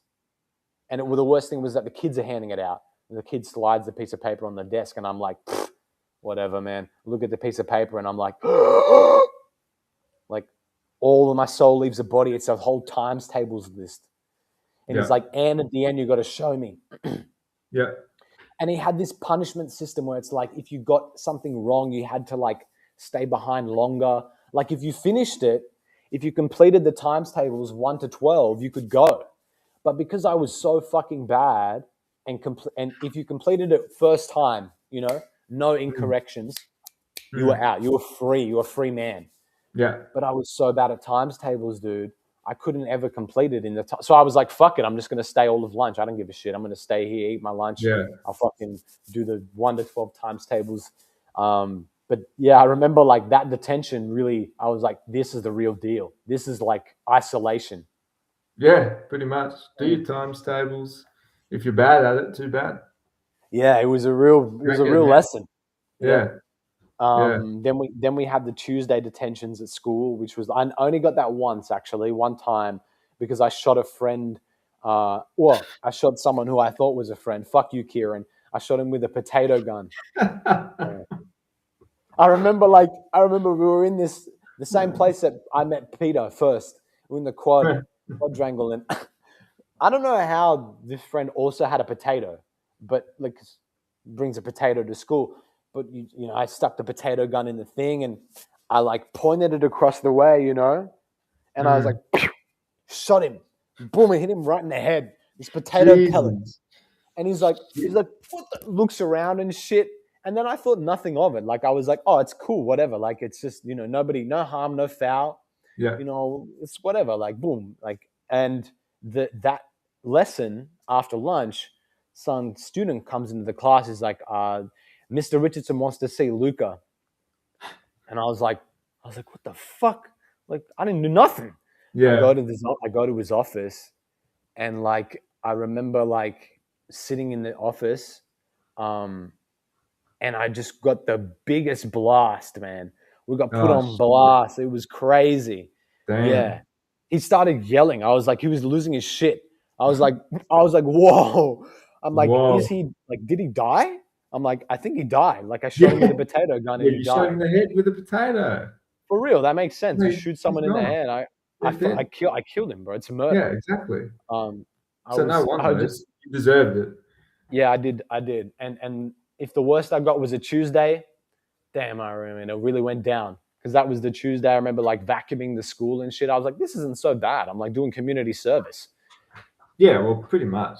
For murder, I mean, it's... For murder, you know, that's all right. I think you got let off easy. That beats life imprisonment. Yeah, absolutely. If I just had to do community service. Community service around the school to avoid life imprisonment for shooting someone with a potato. Not a bad trade-off. It's pretty good. It reminds me of a video I've got on my phone. Do you remember the video you had with your relief teacher when he's screaming at that guy in the class? Legendary video. Yeah. Will you go outside? Can I play that? Yeah, play it. You got to show the people. All right. I ask you to log on to your canvas, log on to relief work.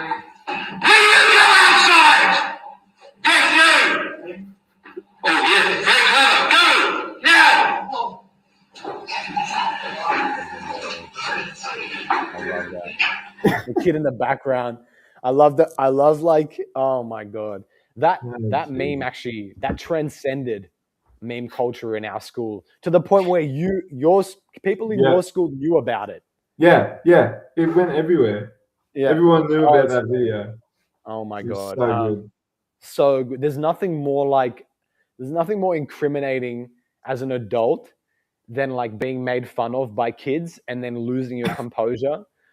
Like I can't imagine what was going on in Birrell, the Super Squirrel's life at that time. Like you got to be troubled as an adult to go off on children, you know, for them to break you. Like, you know, your wife, his wife probably left him. Like, who knows? Bro, like, I mean, something traumatizing probably happened, and now he's in class. You know, it's like he's looking at this kid. He's like, son of a bitch. He's like, if he says one more thing, will you go outside? Yes, you. And then, very clever. Go now. Yeah. There was a few, you know, I think back and I'm like, some real kind of hilarious situations, like just so funny.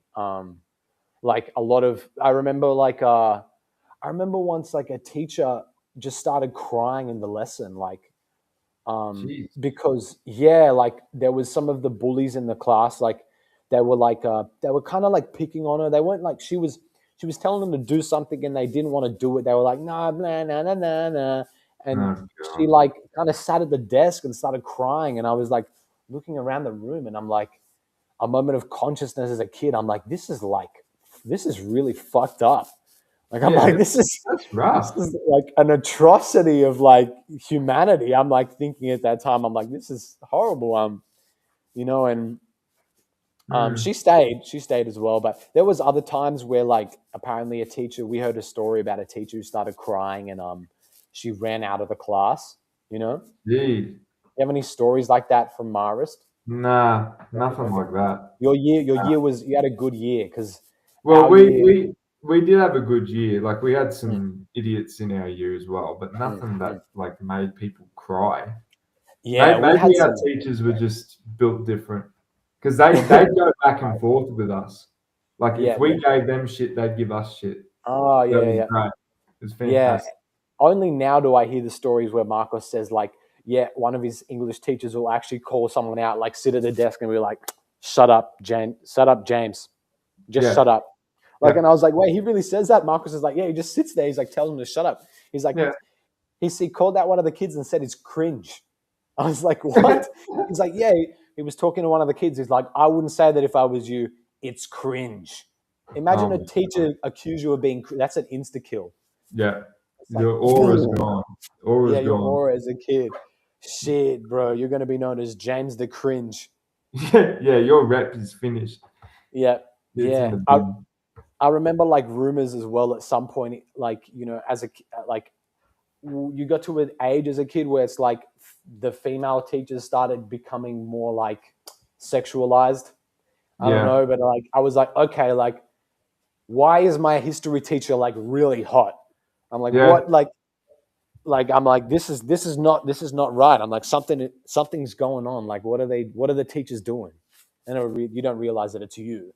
You just yeah. like Obviously, all of a sudden you're like, everything becomes sexual. Tom in English class is like looking at the teacher different. You're like I was looking at Tom and I'm like, something ain't right. The teacher's like, Yeah, Tom, you want to come give your oral speech now? And he's like sitting there, he's like real nervous. yeah, I'm like, why doesn't Tom want to get up? I'm like, because that boy is like fully erect. yeah. He do not want to get out behind that desk. But Yeah, but yeah, then the rumor would happen. Like I remember hearing this story about a guy in the next couple of years like slept with a teacher. yeah. There was always rumors. Yeah, right. It That. was like you were like, what? He Yeah, instantly became like God, yeah, godlike. yeah, Yeah, yeah. that We was had that that was a sort of way. stuff too. Oh my God. Yeah, yeah. You guys had that at your school as Yeah, well. yeah, yeah. We did. That's such a hilarious thing. Like I remember like I remember like sitting in class and wondering like, could I be the lucky kid? Like, could it be me? Yeah, could it be me? I was like, damn, like what's it gonna take? Like how many detentions staying behind class do I need? Yeah, because that was always the way to be the bad boy, you know? Yeah, I was like, well, I mean, I guess I've never thought about being the bad boy in that way, but I was always like, I wonder, like, what would it take? Yeah, yeah. Oh my How, God. how It far can was, I push it? yeah, the only time that I ever thought I got closest was this one time in PE class where I was picking the grass. Oh my God. This whole PE thing was hilarious. I feel like people will fucking tell stories about me. Like, so our PE teacher used to count down from 10 when he wanted the class to come in, but he Yeah, wouldn't say anything. He wouldn't say like, all right, everyone in 10. He'd just start, you'd just hear it. You'd be running, whatever, doing your thing. And he'd be like 5, 4, and everybody'd be like, shit. Like, yeah, and yeah, you'd run back to him. And basically the thing was, if he got to 0, he'd start counting up, he'd count faster though. And the amount that he'd count up is the amount of push-ups you would need to do. Oh, that's fun. And now I was a fucked up kid, and he'd he'd start counting down. Everyone would run. I'd be there like Yeah, slowly, just slow. because I realized that like I could become the bane of everyone's existence if I started running slow, and he'd start counting up. Yeah, So he'd actually start counting up. Everyone would be sitting down looking at me. They'd be like, Luca, what the yeah, I'd be like, slow-mo. yeah, Or pretend to fall over and shit. yeah, I think now I'm like, this was just fucking like so mean what I do. yeah. It's Um, bad. Dude. and then he'd be like, everybody doing push-ups right now. He'd be like at 15 or something like that. So he'd be like, oh, have to do the push-ups. Yeah, Now, what he started doing, which was really funny, is eventually counting up, and then he'd be like, okay, Luca, you got 15 push-ups. yeah, And then the whole class would be sitting watching me do push-ups. And for some reason, like as a kid, like I thought I was like, yeah, fuck it. Like this was when I was like being this whole, like this performative thing. This is what I was talking yeah, about. yeah, Because I'd be like, I'll do these fucking push-ups now. I'm like, this is what I want anyway. yeah, And like, I wanted to do exercise for some reason so bad that I would do this and actually be like, yes, like happy. I'll be like, give it to me. Like, Yeah. You know, Give me the it push-ups. was kind of like I don't know if it was a punishment thing as well. Like I was like attracted to that kind of punishment. But I'd be doing the push-ups. And anyway, to get back on track, like this one day I was picking the grass and Mr. Sedgwick's like, "Luke, are you a goat?" And I was like, "Yeah, yeah, yeah."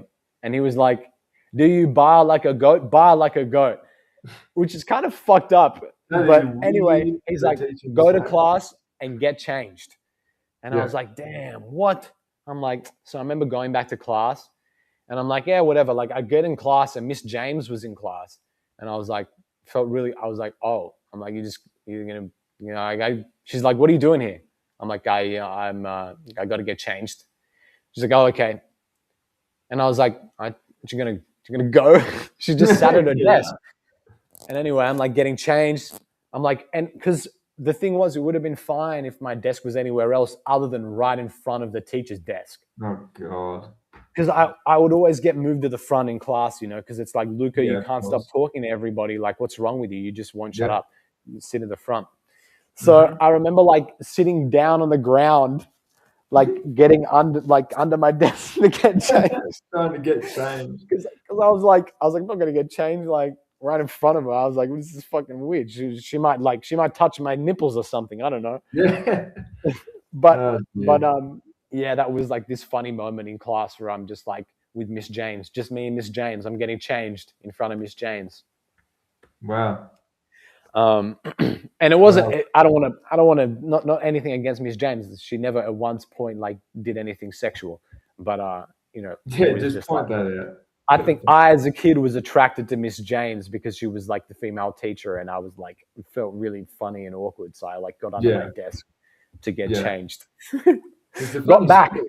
got back to the class actually, PE, and he's like, "Great, now go and get changed back in your PE uniform." What? So That's here what we I'm go saying. I was like, dude, I was flabbergasted. again. He had me. Dude, he's After messing that, with you. I took him more serious. I was like, "All Yeah. right, Mr. Cedric, like you got my respect." I started running back instead of the countdown thing, and Yeah. but it was really funny because we kind of had a connection after that. He's like, "You know what, Luca, you can do the push-ups anyway if you want." No, fair enough. Fair We're enough. like, "Sweet, bro." Yeah. Bang him No, out. that's great. That's great. Um, No, there's the mutual respect that comes when somebody can like stand their ground it was beautiful. and not be played with. It's Yeah. good. Yeah, my G, it's been a beautiful time talking with you. We're Yeah. gonna definitely do this again. Yes, please. It was brilliant. And is there anything you kind of want to touch on, like for anyone listening, or even for yourself? Like, what do you kind of? Oh, well, trying to think of a piece of wisdom to leave behind. I would say what we've spoken about as well. Yeah, just- well, I've had a just lot of I've just fun. loved the whole chat, like Yeah. talking about the performance and being authentic. Yeah, Different stages of our lives as well. I feel like the sort of- moment thing. Yeah, the moments. It was great for me to kind of talk about the moment thing because I haven't had a chance to like kind of conversate with anyone else about it, and you really helped like bring about your own perspective about it as well, and so yeah, but yeah, I think like this was a moment, and like the practice of what I'm trying to do more often now is just really enjoy and like feel more fulfilled in the moment. And I'm glad that like we got the chance, this of many more to come as well when I'm back in Australia as well. Yeah, But, it'll be fantastic. To like just spend a moment with people, with someone, Yeah. Well, dude, like it's been almost 3 hours of just us talking. Yeah. I don't even I feel like it's only been like the amount of minutes it's been. In 3 hours. Yeah. Doesn't feel so like it's it. great. It's good to find people you can riff with is important, Yeah. And you'd be surprised, the amount of people that like if you kind of are open, how many people actually will engage with you in, meaningful conversations in a moment. It's something that I've like really been inspired by is just like when I'm sitting with someone who I don't really know and I kind of feel uncomfortable about, and then trying to find something vulnerable to open out about. you know? Yeah. It's so funny to then feel like, oh, wow, like we just really kind of connected. And I think it's really enjoyable. It's really cool to find that Yeah. moment with people. Yeah, it's brilliant. It's like that connection that we talk about. There's so many people in the world. You never know. You find somebody you can connect with. Yeah. And they might give you a perspective you've never thought about Yeah. on something And that you talk about. You grow. it's great. It's great to feel that, because then you understand like the true merit of humanity. And it's that, you know, even from a commodity, you pay someone, for example, but what you're paying for is a perspective. Like Yeah. that's the middle, but then the achievement is that perspective that you're kind of, and that can be listened to and acquired in any medium of life, you know, and finding someone that you connect with is a perspective that you're allowing yourself to kind of be influenced by as well. So I'm so Yeah. glad that you found that as well in a partner, man, because, you know, Yeah. it's nice to share an emotional weight of this, you know, because life is not easy as well. Like, No, it's not. life is so intense. So like to feel that like you have someone that's more than just family that you can connect with is really powerful, dude. So It is. It is very yeah, powerful. Yeah, I'm and very grateful.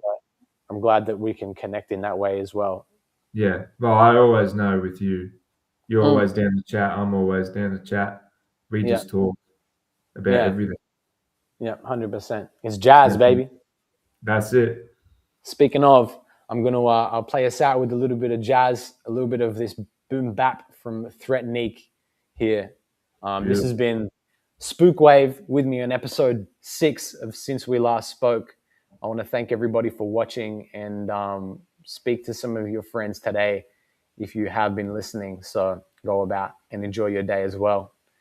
So Thank you. Thank you very thank you. much for having me on the show. I appreciate That's it. all right, bro. Always.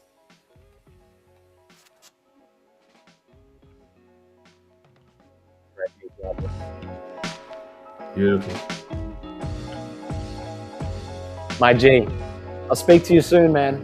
Yes, we will. We'll be in touch. Thank you as well. Thank you, Hayden, as well, for listening. Send a message. Appreciate that. Thank you, everybody, for listening. This has been me, your host, Zeke the Kid, and Spookwave, episode 6 of Since We Last Spoke. Remember, do not feed the monkeys, and stay true to who you are. Stay true to you as a person, and just enjoy the moment. We're live every Sunday, just like Seinfeld. I'll see you in the next one. Peace, Luke. See you, man. See you, mate. Bye-bye.